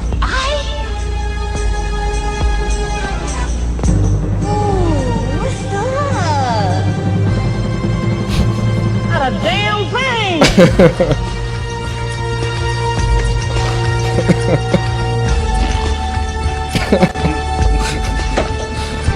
Oh my God. So we gonna kick it or what? We can kick it, but I forgot I had to go pick up my mom from work. Yo, saying you got to pick up your mom when she walking in the house behind you is crazy. That's not his mom, man. That's just Craig's mom. Oh, you're right. You're right. But if you come by, I won't call you. Oh my God. Yo, for real, that's how I would have treated Chelsea too. Yeah. I'm sorry, but the second I would have saw her, I would have been like, all right, this chick is a liar. First off, she looks more like who's one? She looks more like Adele than she and Fat Adele from before, like early Adele. Oh my God, Megan Fox. Yeah, that's nuts. There's simply no resemblance at all. Yeah, I mean, maybe like her eye color. No, no, nothing. Oh my God. I felt bad for Jimmy because he had to deal with her through the whole show. Yeah. And this bitch, after they got together, she would not stop complaining and crying. Oh my God. All she did was complain and cry about everything. Meanwhile, this dude is professing his love for you every 5 seconds, giving you all the words of affirmation, lying to your ass, telling you you're beautiful. And you just want to cry. He goes out with his boys for an hour and a half, and you're crying. Sobbing, man. She couldn't handle it. She said, I don't want to be with the guy who goes out. You lied. She said he lied to her in the pods. She had an emotional breakdown every episode, man. And it was she disgusting. She had a breakdown when he called her clingy, and she was like, that's so rude. And then she threw in his face that they had sex, and he was like, you initiated that. Even I need a break from that too. When he said that, I was like, yo, he don't want to be with this chick so bad. Bro, Bro, I feel like Love is Blind is a torture experiment. Like they say Love is Blind. When does this work? Because on this season, it's been the worst I've ever seen it. Like where they're like totally breaking the rules, saying who do you look like? You know, what celebrity do you look like? What's your race? Like I don't remember any other season of them being so explicit. Like Clay and AD. Like Clay said in the pods, like appearance is very important to me, and AD was like offended at that. But I'm just like, why is he on this show if looks are so important to him? That makes no sense. Oh my god! Since we're talking about Clay and AD, Clay fucked up. What do you mean? So, spoiler alert for anybody who hasn't watched. Oh, this is a Love is Blind recap for season 6, people. So let us know what you think. Yeah. If you didn't watch it, you know, catch up on this later. We'll post it. If you're watching the reunion, still let us know afterwards. But yeah, we're gonna spoil everything up to this point. Don't spoil the reunion for us, though. Yeah, don't tell us the reunion. But Clay, he messed up because he had a good one with AD. Why was she good? Oh, I mean, she met all his visual expectations. That's for sure. I mean, Jimmy at the bonfire wanted to tell Chelsea, "Yo, AD is stacked." Yeah, she had a breakdown after that too, man. She did. She started crying and everything. I'm like, you should be crying, you ugly ass girl, lying. God damn. How you gonna say for Clay? How you gonna speak for him visually? And is that enough to marry somebody? No. I think he fucked up because if he wasn't gonna say yes, just like how Jimmy said, "Listen, I'm not gonna say yes," and we've seen it in past seasons. I don't think he should have let it get to the point where they're already at the altar. He's smiling and giggling and kikiing and stuff with her, and then he's like, you know, it wouldn't be responsible of me to like. It's just that was wrong. Because she put her heart out there and she said, "I do first." And then he's like, "Yeah, nah." Okay, I mean, that's what the show is, though. If he didn't go to the altar, like, he's not fulfilling his contract. I mean, mad of him didn't fulfill the contract. So what? He did. And every year, people go to the altar and get denied. So it's just like, that's what the show is. She knew she was taking a risk. And this is the same person who said, "Oh, he has red flags, but I'm going to paint my nails red to match them." She ignored everything this man said. She did. And also, like, what? There were plenty of signals for her. 1,000 signals. And also, he said mad times in random thought, "I'm just so scared I'm going to cheat on you." Yeah, he was scared because his dad, you know. I know. His dad would take him on his whole trips, and he sounded like baby Tiger Woods. No, for real, man. And I felt for him when he actually opened up. Yeah, and she kind of ignored it, you know. She was just like, you know, "I'll be strong for both of us." But it's just like, that's not how it works. Like, you can't be strong for someone else who's unsure. And for me, like, I didn't see anything significant about their relationship or her being a good one or him being a bad one. And it was just like people who were on the show, I felt like he was a clout chaser. I feel like him, Jess, and Trevor were all clout chasers. You thought Jess was a clout chaser? She's the biggest clout chaser on the whole show. I like Jess, man. I liked her. Why? Because she's hot? Like, no, that's the only reason I liked her attitude. Why you like her attitude? She was sassy. I like that shit. You like sassy chicks who tell you what to do? Every once in a while. Okay. I think that shit is attractive. I think it's really unattractive. And it was super unattractive, her like being like, "Oh, here's my note that I wrote for my future husband." And then you didn't like that? No, hell no, I didn't like it. That's clout chasing. I thought that shit was deep. That was not deep. There was nothing deep in that. It had nothing to do with him as a person. She was just projecting all of her shit onto a wall, like she doesn't see him. And then when they talked at the picnic, she's like, "You know more about me than anybody else." Like, for real?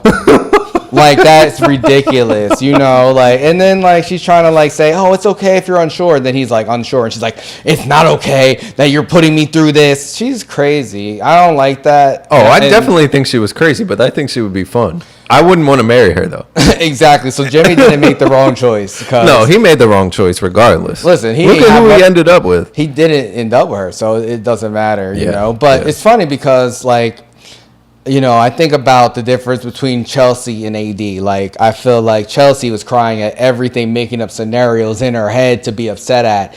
And, you know, AD, actually had reasons for most people would be upset at. Like Clay was saying some shit that would make anyone feel insecure in a relationship, but she just ignored it and was just like, oh, I'm going to go to my dress fitting. And her mom was encouraging that too. Like, oh girl, like you go through hard things. And it's just like, okay, you go through hard things when you're actually with somebody, not when you just are on a show, you've known them for 5-6 weeks and they're saying, I don't know if I'll cheat on you. I don't know if I'm ready.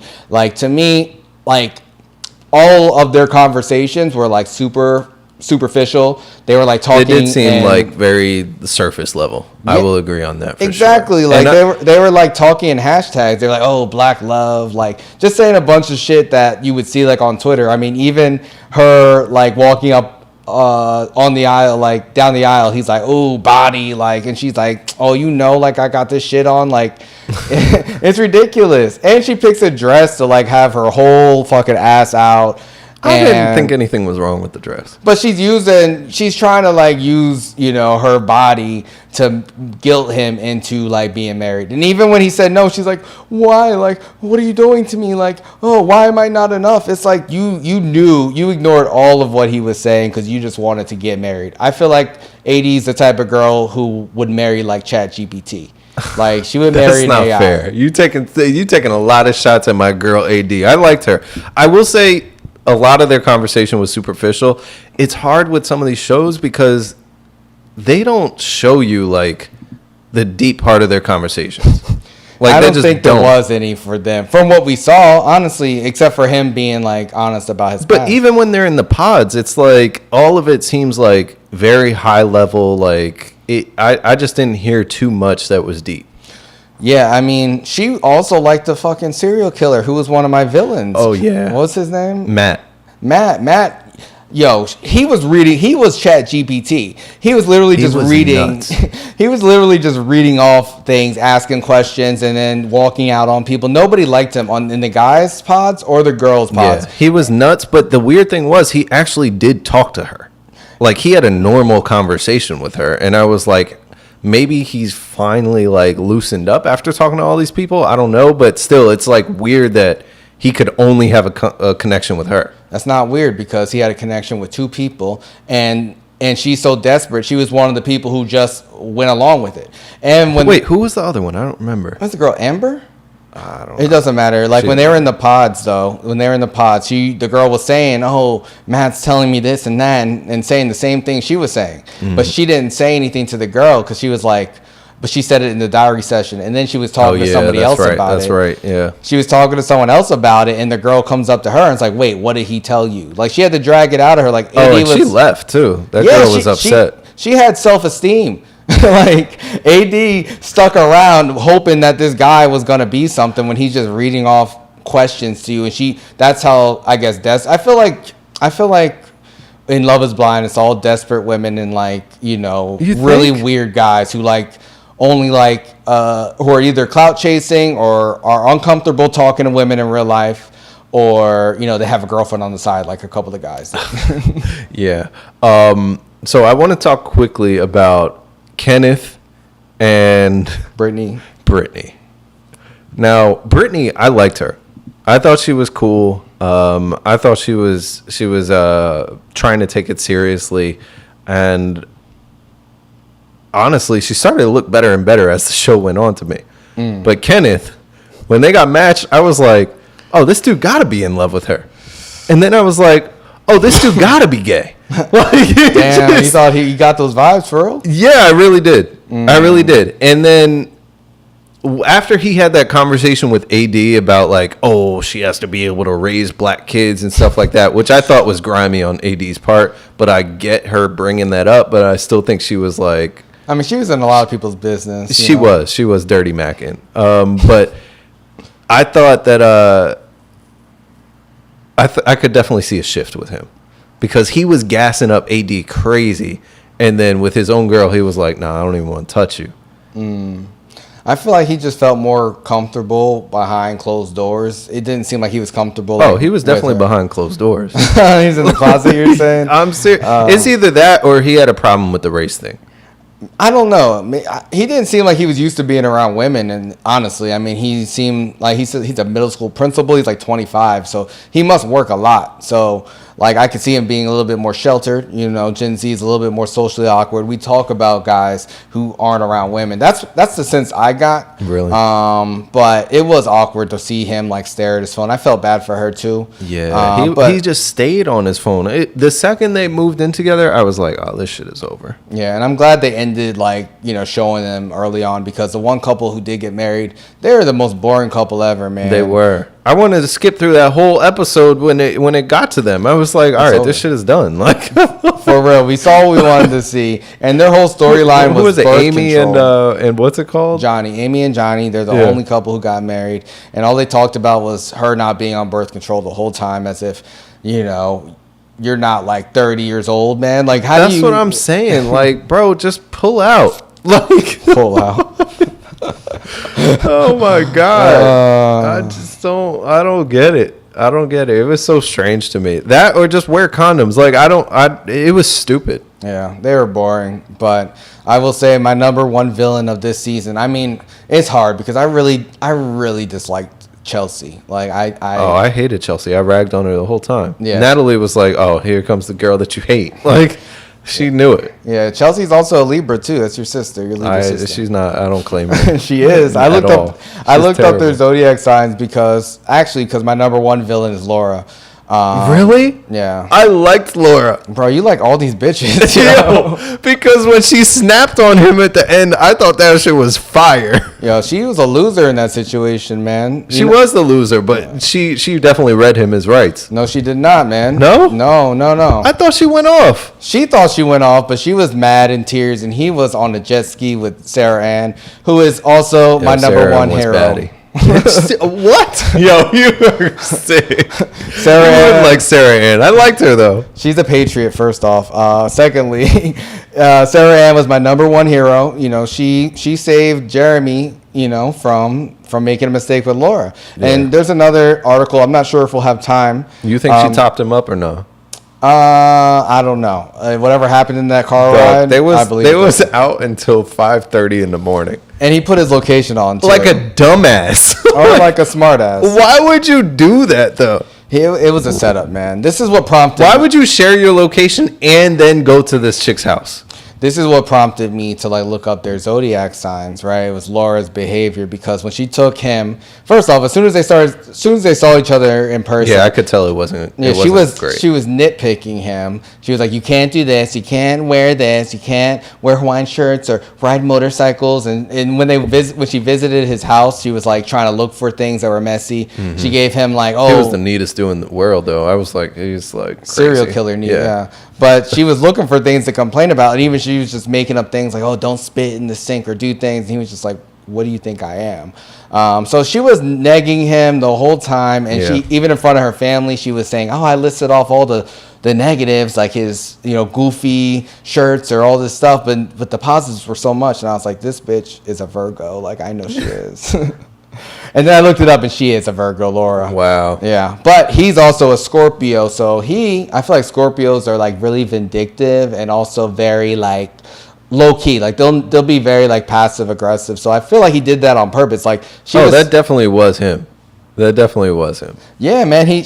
She was talking all that shit, and he was just like, "Okay, just wait." Like Sarah Ann DM'd me first chance I get. I'm gonna put my location on so you know something's up. And he liked the message and then showed her. Yeah, I was like, that's crazy. That's boss moves. Like, let you know this. I'm still wanted out here in these streets. You better relax. Sarah Ann was pretty though. I liked her. I like Sarah Ann too, and I love that they went on jet skis, but. You know, he knew he had his shades on. The cameras were there. He knew she was about to confront him. He didn't budge. And the reason why I say he won that interaction at the lake is because she said, you know, "I feel like I need to come get my stuff." He was like, "Oh, your bags are already packed." Oh yeah, no, he definitely won it. But I thought she got out what she needed to look good for the cameras and stuff like that. She definitely read him a bit. But nah, man, not after when he said your stuff is already packed up, I was like, "Oh, okay." He knew what it was. He ready to go, bro. He killed her with that because she really cared. He was already moved on, but she was bitter the whole time. Even the whole thing. She was mad. Yeah. She was mad. Yeah, I would say the biggest losers in the show to me were Chelsea, Laura, and Kenneth. AD is not a loser. She's still a baddie. But there weren't any winners. Damn. No winners. I mean, I don't know. AD wasn't really anything special to me, like personality-wise. Her and Clay seemed really kind of surface level. People talked about him talking in circles, but I don't really think she provided much substance either, outside of just wanting to get married. Like, I guess people feel for people who want to get married, but, you know, that's a serious thing. If someone's unsure, then you should listen to them and not just be like, what about me and what I want? I think it's hard, like, as a viewer, though, back to this piece about, like, not really seeing everything that they say, because the way Clay was talking about her, he was talking about her like, oh, you've made, like, helped me grow so much over the last few weeks, blah, blah, blah. I don't know if he was just bullshitting or gassing her up, but he said it many times. And I'm like, I don't know what kind of conversations they're having, but she must be doing the right thing. And then, but you also heard him say a bunch of other things. I don't know if I'm the type of person to get married. Oh, after meeting someone for a few weeks, I'm sorry, like, it's a choice to ignore those red flags that people say, and you shouldn't want to pressure anybody into getting married. I think the worst thing you could do is to get married. Like, if you're unsure and you're on the altar, like, don't do it. That's a permanent decision. Like, just because you're on a TV show, just because someone's wearing a pretty dress, you know, that's why his mom said, like, because his whole people all knew he was going to say no. So I could see it, like, in all their faces when he was talking to them, especially, you know, his dad, which Clay's dad is also like... His dad is clearly the reason why he is the way he is. 100%. And I loved his, you know, what his mom said to his dad at the end. I thought that was the best moment of the season, honestly. And the realest moment, too. Yeah. And the way the dad automatically gave an excuse and blamed his own father. I'm like, you bitch, nigga. Like, what are you doing, bro? Well, that's what happens, man. People have, you know, generational pain. But that's, you know, it's a real conversation. So hopefully, you know, they get some healing. But I think Clay's dad, you know, he should be the next Golden Bachelor. Like, I don't know if he's remarried, but I think that'd be a great show. No. Come on, man. Clay's dad, he had the alpha pin on. Like, he talked about, you know, his track stories. You could tell he's a character, man. I actually had the video of his speech, of his speech to his son before he got married. Let me play that.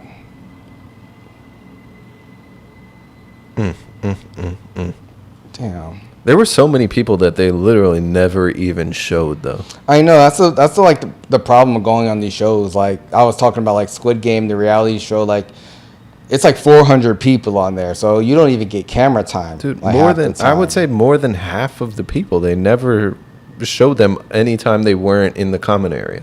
Yeah. That would be and I guess I get it. Like, if you don't make a connection, then they're not going to use your footage. Yeah. But I don't know, Dad. I'm just kind of feeling overwhelmed right now.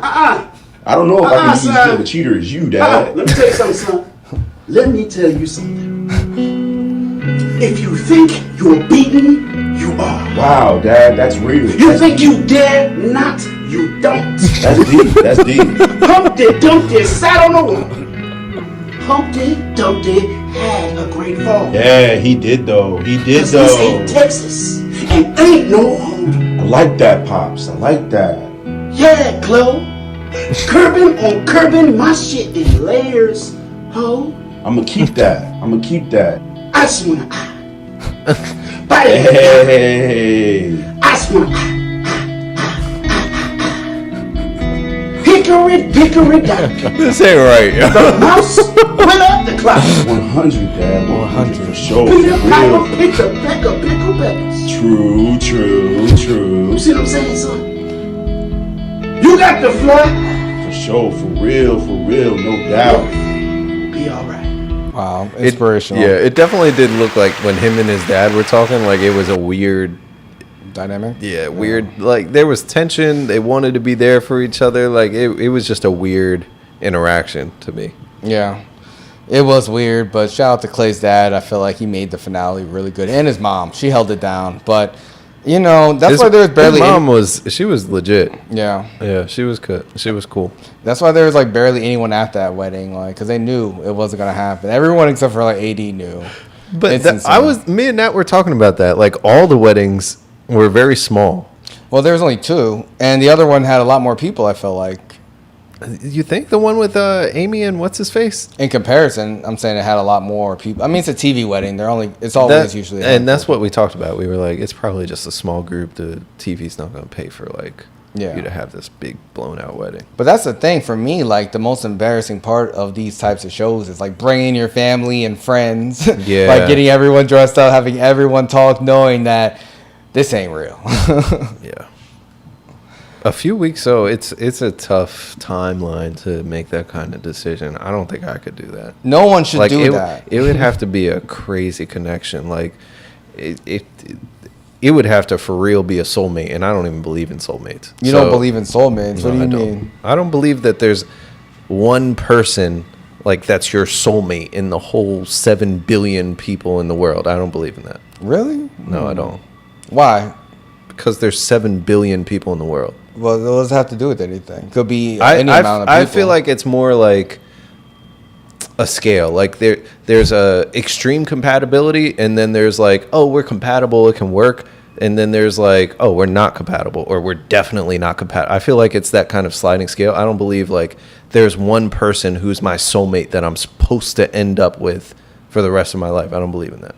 I mean, I think it's different. Like, I think soulmates can mean a lot of different things, you know, but I feel like if you are together with somebody for life, you're married with them, if you have kids and a family, I feel like that's your soulmate. Like, it's just whoever you want to spend your life with and, you know, grow with. And I feel like soulmates, you know, come and go. Like, there's different variations. I feel like some people have a smaller, shorter amount of window of time with the person that you could consider a soulmate. Mm-hmm. I believe in it. I just feel like it's different for everybody. You know, we talk about people's different relationship types, and you know, we know most people get divorced.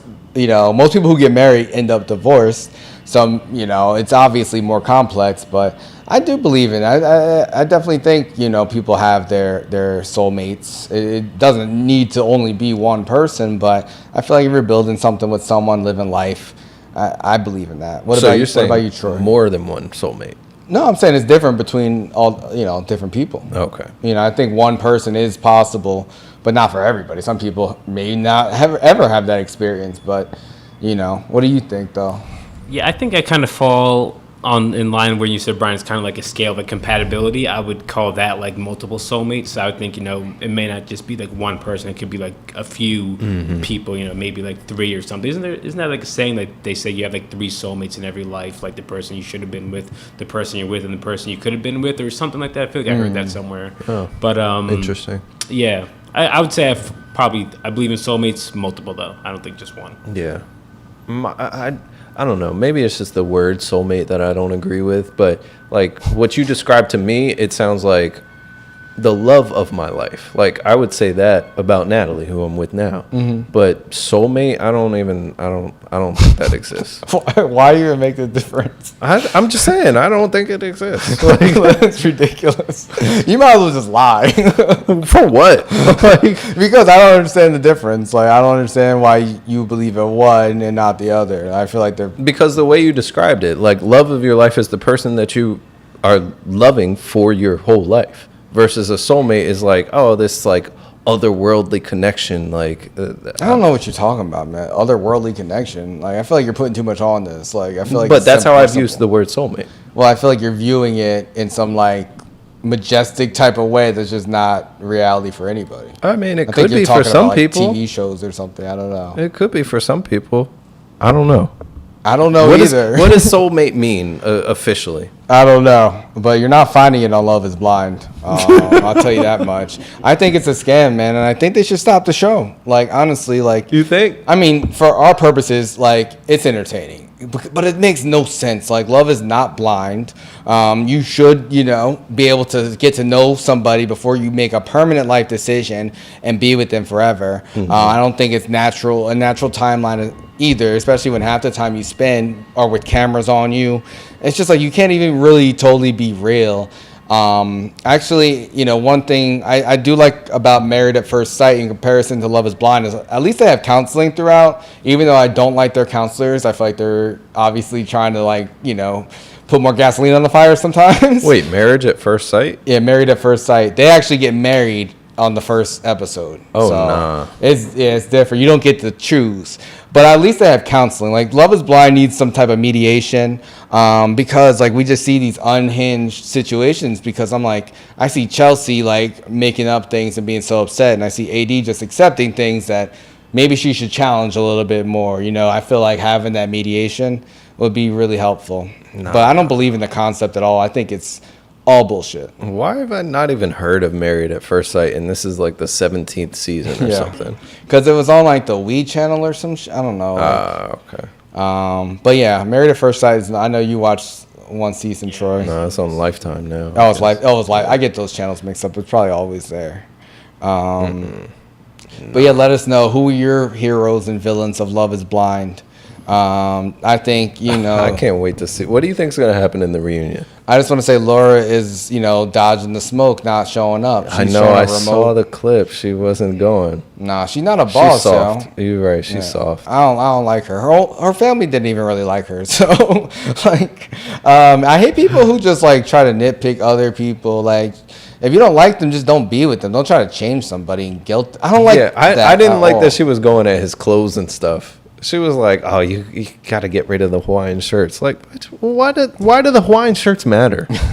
Like, they just weren't compatible, like, clearly. Yeah. But that's the thing. If you're not compatible, don't get married. If you don't feel like you want to be married, don't get married. Like, that's a real serious thing. And people just act like, oh, this, like, AD deserves this. Like, what does she deserve? They didn't even put any real work in their relationship. Like, he would have been ridiculous to say yes. That would have been terrible. Like, the worst thing you can do is move forward with something that's just if he wasn't ready, like he said, then yeah, he was right in his justification for sure. Were there couples that you think should have ended up together that didn't? No, not at all. Honestly, I think Trevor and Chelsea would have gone well together. Bro, they said Trevor had a girlfriend on the outside, too. Yeah, I only found that out later. But during the show, I thought they would have gone well together. And Trevor was another one using ChatGPT shit. Like, he was like, oh, like, people... Like, this guy is, like, literally, like, fucking 300 pounds. Like, he was huge. Muscles. He has to work out, like, 3 times a day to maintain... And eat, like, a fucking 5,000 calories a day. Yeah, he's a big guy. And he's just like, oh, every time I go out with girls, like, they don't see beyond the way I look, so that's why I did this. I'm like, bro... What? Like, what do you mean they can't? That's because that's all you do. If someone can't see beyond, like, the surface with you, sorry, there must not be much beyond the surface. And also, like, it kind of proved that, you know, he was full of shit when it came out that he had a girl living with him while he was filming. Crazy. Which I'm like, damn, like, that's a different level of clout chasing. Which I'm surprised by, because they were talking about how the show does, like, all this background research and stuff like that. Psychiatric exams. Yeah, right.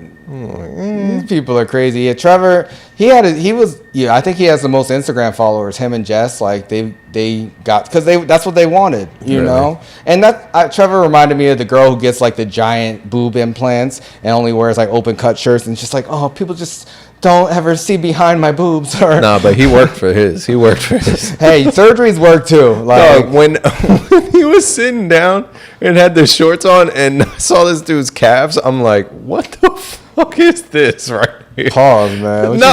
No pause. His legs were literally the size of, like, I don't even know, my torso. Like, it was crazy. Yeah. It was crazy. Yeah, well, I think that's a lot. A lot of Love is Blind. But let us know. Let us know what you think. Let us know, you know, who were your villains, who your heroes? Do you think Jess and Trevor and Clay are clout chasers? To me, Clay was definitely clout chasing. Anyone who goes on these shows and says, I'm an entrepreneur, I have a business, I'm like, he was always working too, always setting up those Airbnbs, the jet skis, the boats. Like, clearly he does a whole bunch of, I buy things and then rent them out.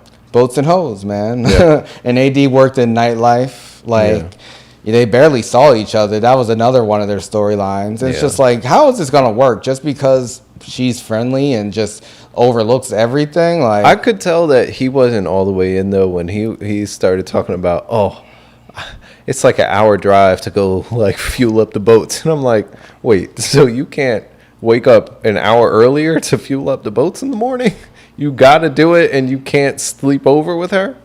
That sounds strange. Nah, because she was working nights, so it was hard, man. It was like, we'll sleep together for 2 hours. It doesn't make sense. I don't know. Their relationship. I'm glad. I hope that they didn't date afterwards, but we'll see on the reunion. I don't know, man. Some of the clips look like they might be trying.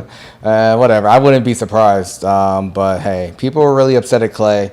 I'm not upset with him. I feel like he she knew who he was from the jump. Red flag. And if you're not ready, then don't do it. There's no shame in that. I feel like the shame is like going through with something when you know you don't believe in it. You know, that's where you shouldn't do with anything in life, especially like a permanent decision like that on a reality show. Yeah, it ain't worth it. Don't let no one pressure you into doing that shit, especially in front of millions of people. And I was just thinking about this, like before when you go on like a reality show, it's like, oh, it happens during that season. Now that's just on Netflix forever. So people are going to be watching that for like years and years and years. And it's just like, that's just going to replay. So your greatest hits. Yeah. You can't even get away from it. Your kids are going to watch that. That's tough. Yeah. So you want to, I don't know if I could do reality TV, but maybe one day. Oh, man. But yeah, Love is Blind, man. Oh, man. Is Love blind? No, not at all. Hell no. That's ridiculous. Unless you're blind, like if you're visually impaired. Shout out to all the blind and visually impaired people. They should put some visually impaired people there. It makes sense for them. Like, no, but what happens to the person that gets matched with the actual blind person? They can. I mean, I don't know. We're giving up too many ideas.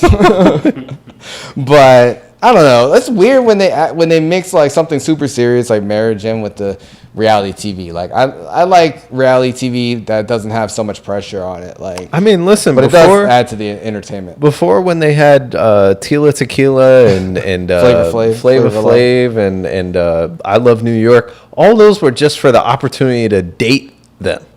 It wasn't even marriage at the end, at the finish line.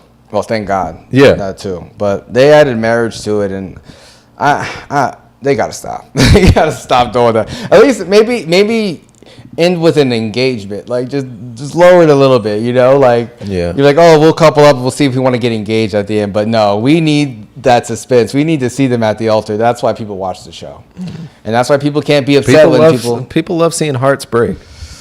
Yeah, that's true.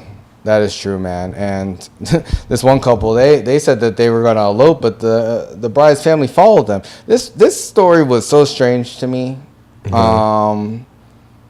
So weird. Like, because this man claims that him and his wife, you know, they eloped to avoid his wife's crazy family, but her family traveled over 1,000 miles to crash the wedding anyhow. You know, he posted in Reddit his story. You know, they planned to bring a group of just 4 close friends to Colorado for a secret wedding. So they rented an RV and a big romantic Airbnb, and also hired a photographer and videographer. You know, they strategically picked Colorado because 1, the views, and 2, it was so far from our families. Great reasons when you elope, but you know, she went and told her sister, who I guess told the rest of her family, and her entire family, mom, dad, sisters, boyfriends, all drove over 1,000 miles to crash our wedding. Wow. Which, I mean, that's love. That's family love. How could you be mad at that, man? Over, like, once they show up, like, I don't know. But he was upset.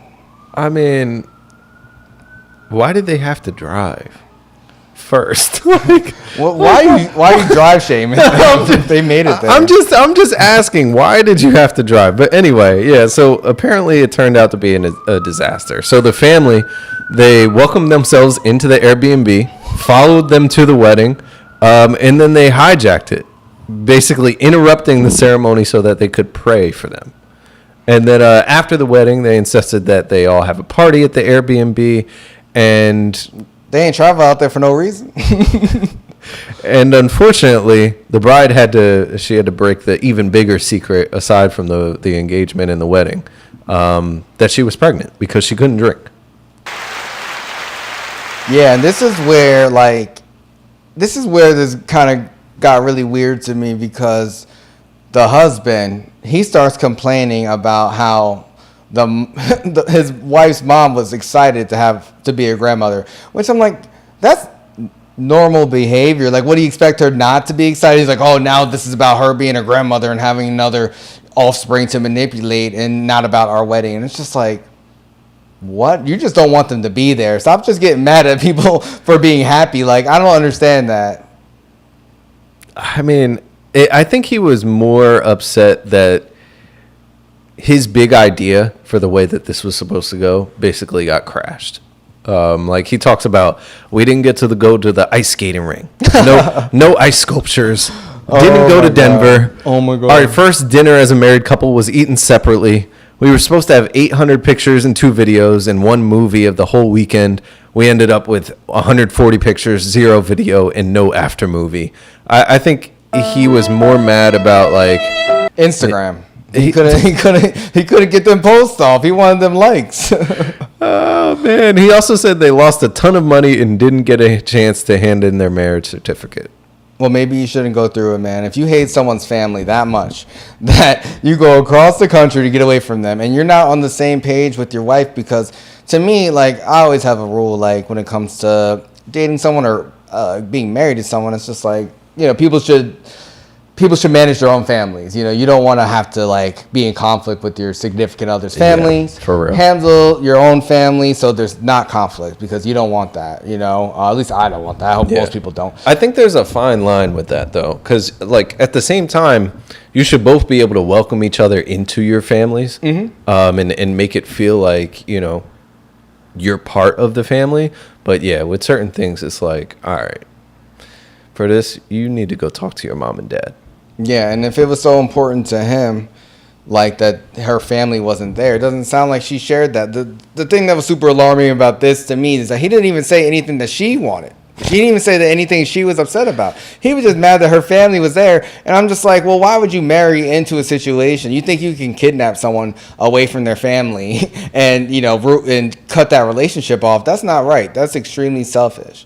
I didn't feel bad for this guy at all that he didn't get all of the content that he wanted, the IG videos, the fucking ice sculpture. It's just like, if you're trying to marry someone and you're celebrating them being pregnant, why are you mad at the grandmother for being happy about the pregnancy? Like, to me, that showed me that he was being a little bit petty. And also, like, the fact that he didn't mention her, like, he said they refused to leave, but he never described the wife telling them to leave. Yeah. And it sounds to me she probably wanted her family there because they made the big trip there. Probably. Even though they're religious and shit. Absolutely no way. I would be really surprised if she told her sister, she told the whole family, they all decided to come, and somehow nobody knew that.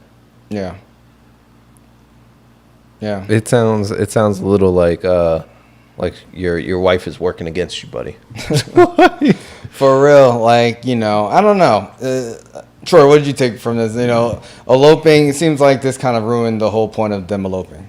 Yeah, no, I think I agree with you guys. Something's definitely like fishy here. Like, I think like low-key the wife, you know, maybe it was like some like subconscious thing where she told her sister, knowing her sister's going to tell the family, and then they would come and be there because, you know, she probably wanted to be married in front of all of her family and stuff too, and have, you know, celebration, either that or they need to really get on the same page, and maybe, you know, the wife slipped up and then, you know, your quote-unquote wedding day was ruined. But, I mean, there's something definitely fishy going on there, and I can't really put my finger on it, but need more info. Yeah, exactly. Yeah, I want to hear from her side, and I really want to hear from the crazy family side, because you know, this guy just seemed like he was whining. I thought there would be more to the story or something more detrimental, but I don't know. But they do say the single worst sign that your relationship is doomed, man.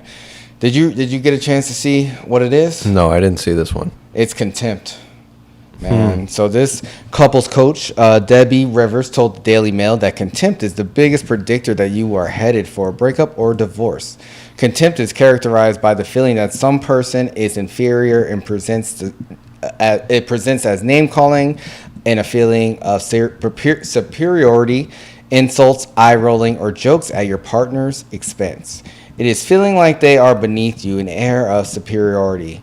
It's hard to solve a problem if your partner gets the message that you are disgusted with them, you know. It tends to happen, you know, when there are long-term resentments and unresolved issues in a relationship. it is those continual negative thoughts about your partner. You know, it's virtually impossible to resolve, you know, a problem when they think you're disgusted with them and that you're condescending and acting superior. You know, they say the cure for contempt is to build a culture of fondness and admiration for each other. You know, this reminded me of Laura from Love is Blind. 100%. It's like, how do you resent someone right when you meet them? Like, that's crazy to me. Well, listen, all this makes sense to me.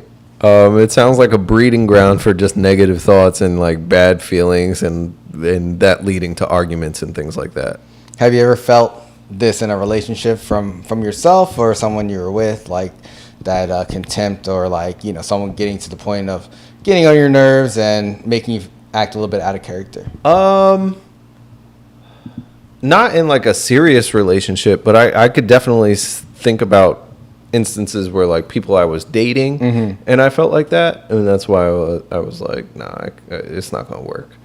Like, how would you show that though? Oh, like, definitely like the feeling of superiority, and then like joking on them, ragging on them, like cracking jokes and things like that, not believing whatever it is that they're saying. That sort of stuff. Yeah, it's not a good feeling, even, you know, when you find yourself on the part of as the person, you know, with contempt and kind of like belittling someone. It's like, damn, I don't want to, you know, because at the same time, like, I felt that way too, like, you know, especially when I was like much younger in relationships. It's just like, you know, I'm not as emotionally intelligent at that point in my life. I'm not as conscious even about my own feelings and thoughts about things, and, you know, I can express it in very condescending ways, and eye roll and name call and joke and talk mad shit. But, you know, I had to learn. I was really like hurting people's feelings, and it's just like not a good situation. I've definitely felt contempt from people I've dated too. Like, you know, they would hold things against me, especially, you know, I was in situations like, you know, breaking up, getting back together, and there's so much that happens when you're apart from someone, and when you come back, it's just like that just doesn't get swept under the rug, especially if you're dealing with someone who's already has those negative feelings, you know, towards me, and it's not good. Like, it's not, it's hard for me to feel like comfortable with someone who's mad at me all the time for something that to me is like should, you know, be squashed. But, you know, people hold on to things forever, so you know, I thought this was a good, you know, way to put it, because I feel like it exists in a lot of relationships. And that's why when I was talking about Love is Blind, I was talking about counseling, like, because I feel like counseling is like super important. So I feel like if someone does get to the point where, you know, you feel like someone is treating you like this, or you're treating someone else like this, it's good to have a mediator come in, because nobody wants to be the bad guy in any situation. Like, you know, even if you are kind of hurting someone's feelings, you're not aware of it, you don't want to feel like, because you're not trying, you're not even aware of it. But sometimes it takes like that mediator to be like, okay, give you a different perspective on things. Yeah, that makes a lot of sense. I mean, listen, anytime you can introduce somebody to a situation that maybe doesn't have as much vested in it, or isn't like taking one side or the other, it's only going to be able to help, because you have to be able to have a different perspective sometimes. Yeah. You know? Yeah. I thought this was good. Definitely reminded me of Love is Blind. Yeah, it's uncomfortable, man, especially like if you're around like a couple and, you know, they kind of bicker back and forth. It's just like nobody likes to be around that. Nobody wants to get involved in that. Like, it's just like, just break up. Just not be like, oh God, you know, there's some people are just so used to that, like within their relationship, it becomes normal, but it makes other people like uncomfortable. Like, no one wants to see anyone treat someone else kind of bad, like all the time. I've seen it a lot, and sometimes it is just the norm for people. They don't break up, they stay together. But, you know, I don't know, we all have different sensitivities, so but I feel like this could apply to any situation, you know, close relationships, friendships, you know, especially with family. I feel like family is really difficult, because you don't choose your family at all. Like, we choose our friends, we choose people we want to be in romantic relationships with, but family, it's like, and then it's just like the things people hold on with family are things that are years ago, or things that you weren't even involved in. It's just like, that's hard. Yeah. And it sucks when you got to play mediator, or like tiptoe around the relationship, or the tension that's there with the family members. Oh my God. Yeah. And it'd always be the old people. It'd always be the old people that got these grudges. It's like, drama. Bro, you too old to be mad about this dumb shit. Like, until you get old and you're like, oh, that motherfucker. Listen, hopefully not. I'm gonna be like, listen, I'm on the beach drinking my pina colada. I don't care. I feel you, man. One last topic. There's so many other things I wanted to get to, especially like men and women's standards, but we can definitely get to that another time. But I just wanted to leave on a little bit of a lighter note of a relationship that never really got to get started, because this woman who, she met a man on Tinder. She was really excited to meet with him. She's 29 years old. She said she'd been seeing a charming man named Josh for several months before he suggested the two of them go out for a nice dinner. So this was his. So she wasn't seeing him. Right? Like, what the hell? But yeah, he said the budget doesn't matter. So the mom of two from Pittsburgh picked a pricey seafood restaurant, which we've talked about. We have talked about that. That's already no. But when he says the budget doesn't matter, like, she was going by his, discretion. Yeah, but all right, we can continue on with the article. Exactly, man. So he took her out to dinner, after a few weeks, and she was really kind of into him, But they did talk, via text afterwards, and he asked her for a little bit of something, man. He said, could I have $376 in order to get his lights turned back on? And he says, I figured it wouldn't be an issue since I paid for your seafood boil, LOL. Yo, that's crazy. $376 for a seafood boil? That's a good deal. What? No. You could go to the Boil right here in JC and get something for like $35. And if your electric bill, I don't know what type of house he's in, or apartment or what, but that's a pretty high electric bill. Yeah, especially in Pittsburgh, like that's like 2 months. Yeah, at least, who knows?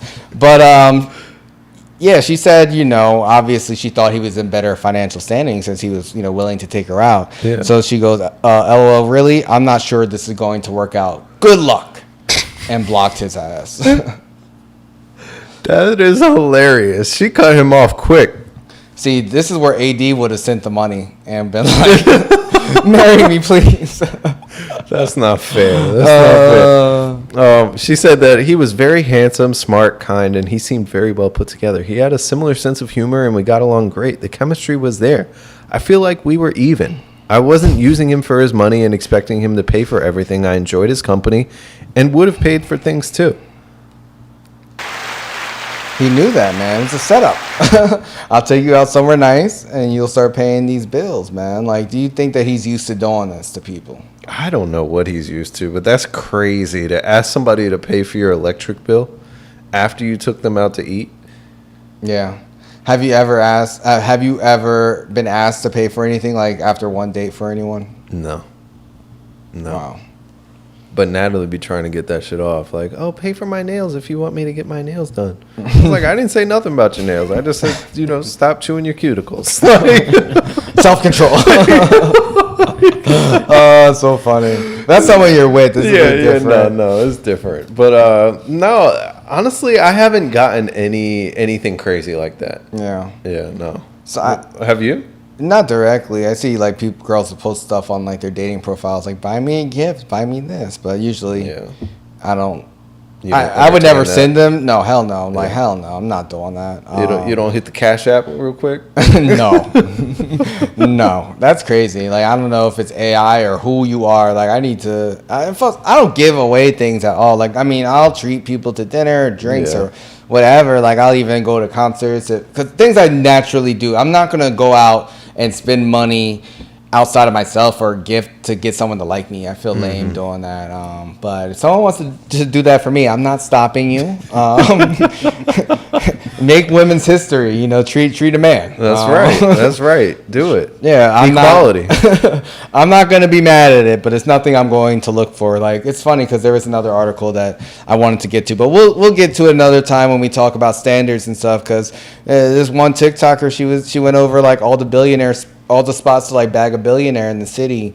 And it also reminded me of like girls who put on like their profile like, oh, I'm looking for a guy with a boat. No, I got to look at the billionaire spots because they got good food. I don't know. They got a lot of things. But yeah, she has a whole list of everything. Maybe we can just pull the video next time and actually like talk about it. Yeah. Because I've never been to any of these places. Oh no, never mind. Oh, the membership shit. Yeah, that's a lot of money. Like $200K or something. Like what? That's crazy. Yeah, it's billionaires can have it. Can spend that. Like, yeah, that's nuts. $200K. My thing is like, if she can get in there, why is she looking for a billionaire? Like, you clearly got it like that. Nah, man. You plus one. She's not a member, I don't think. But we'll talk about it. We'll let you guys know. Men, These working girls, men and women standards. We got one more episode in March, yes, we do. which will be Aries season. I'm so excited. We'll be back on the 27th. We won't be here next week. So keep commenting, keep sharing, keep liking all of our content. We're going to be posting up videos all throughout the next couple of weeks. As it gets warmer, we're going to look for opportunities to be out in the streets again, talk to you guys, meet up with you. We're trying to be more interactive, maybe get some more interviews going in the summer after we're done with our travels around the world. I'm excited though. The sun's got me feeling good. Listen, man, this is perfect to have right before we head to Mexico next week. We've got plenty of birthdays. Your birthday coming up. Shout out to my dad, whose birthday's coming up. Big 8-1. My sister's birthday is coming up on the 26th. There's a lot happening in March, but make sure you all follow, subscribe. Twitch, Twitter, Instagram, Facebook, YouTube, of course. Yes. And we might have some more platforms coming to you guys soon in the future. Yeah. We might have some more coming. Yeah. Also, shout out to Jenna. Her birthday is on Friday. Ooh, let's go. So, yeah, we got a lot of March birthdays. Pisces season is almost over. Tomorrow's Pi Day. Oh, that's right. March 14th. 3/14. Yeah, I'm excited for the weekend. I'm excited for Mexico City. Maybe we'll shoot some content out there. Nothing like too crazy. But we'll see. We're definitely, going on another world tour, No Chill Live. We're worldwide. That's right. We got a lot of stuff coming up. But it was fun today. Missed you guys, and keep checking in on us, keep commenting and sharing. We'll be back in a couple weeks. Happy Women's Month. Happy International Women's Day, as LeBron said. That man was smooth. He was Casanova, smooth with man. That guy. He's the funniest. Well, he's funny when he's not trying to be funny. That's Savannah cursed his ass out at home. Would you be upset at that? Like, if my girl was LeBron in that situation, probably not. No. Yeah. I don't know. I mean. Yeah, I don't know. Because he's with his boss, and then his boss's friend, and he kept his hands to himself. Yeah, he was playing nice. I didn't see a problem with it, honestly. I thought it was entertaining more than anything else. But the internet. Yeah, it's going internet. They take everything so serious. It was good. For all jokes. It was funny. Oh my god. Yeah, shout out to LeBron and all the women out there. Shout out to the Knicks. Hopefully, when we come back, they're secure in their spot, for home court advantage. They look good with OG back. Oh my god, they look real good with OG back. Yeah, hopefully they stay healthy and get Mitchell Robinson back and Randall before the playoffs. But we'll see, guys. We got a lot coming up. March is already halfway done. So we'll catch y'all soon. Yes. Until next time. Peace.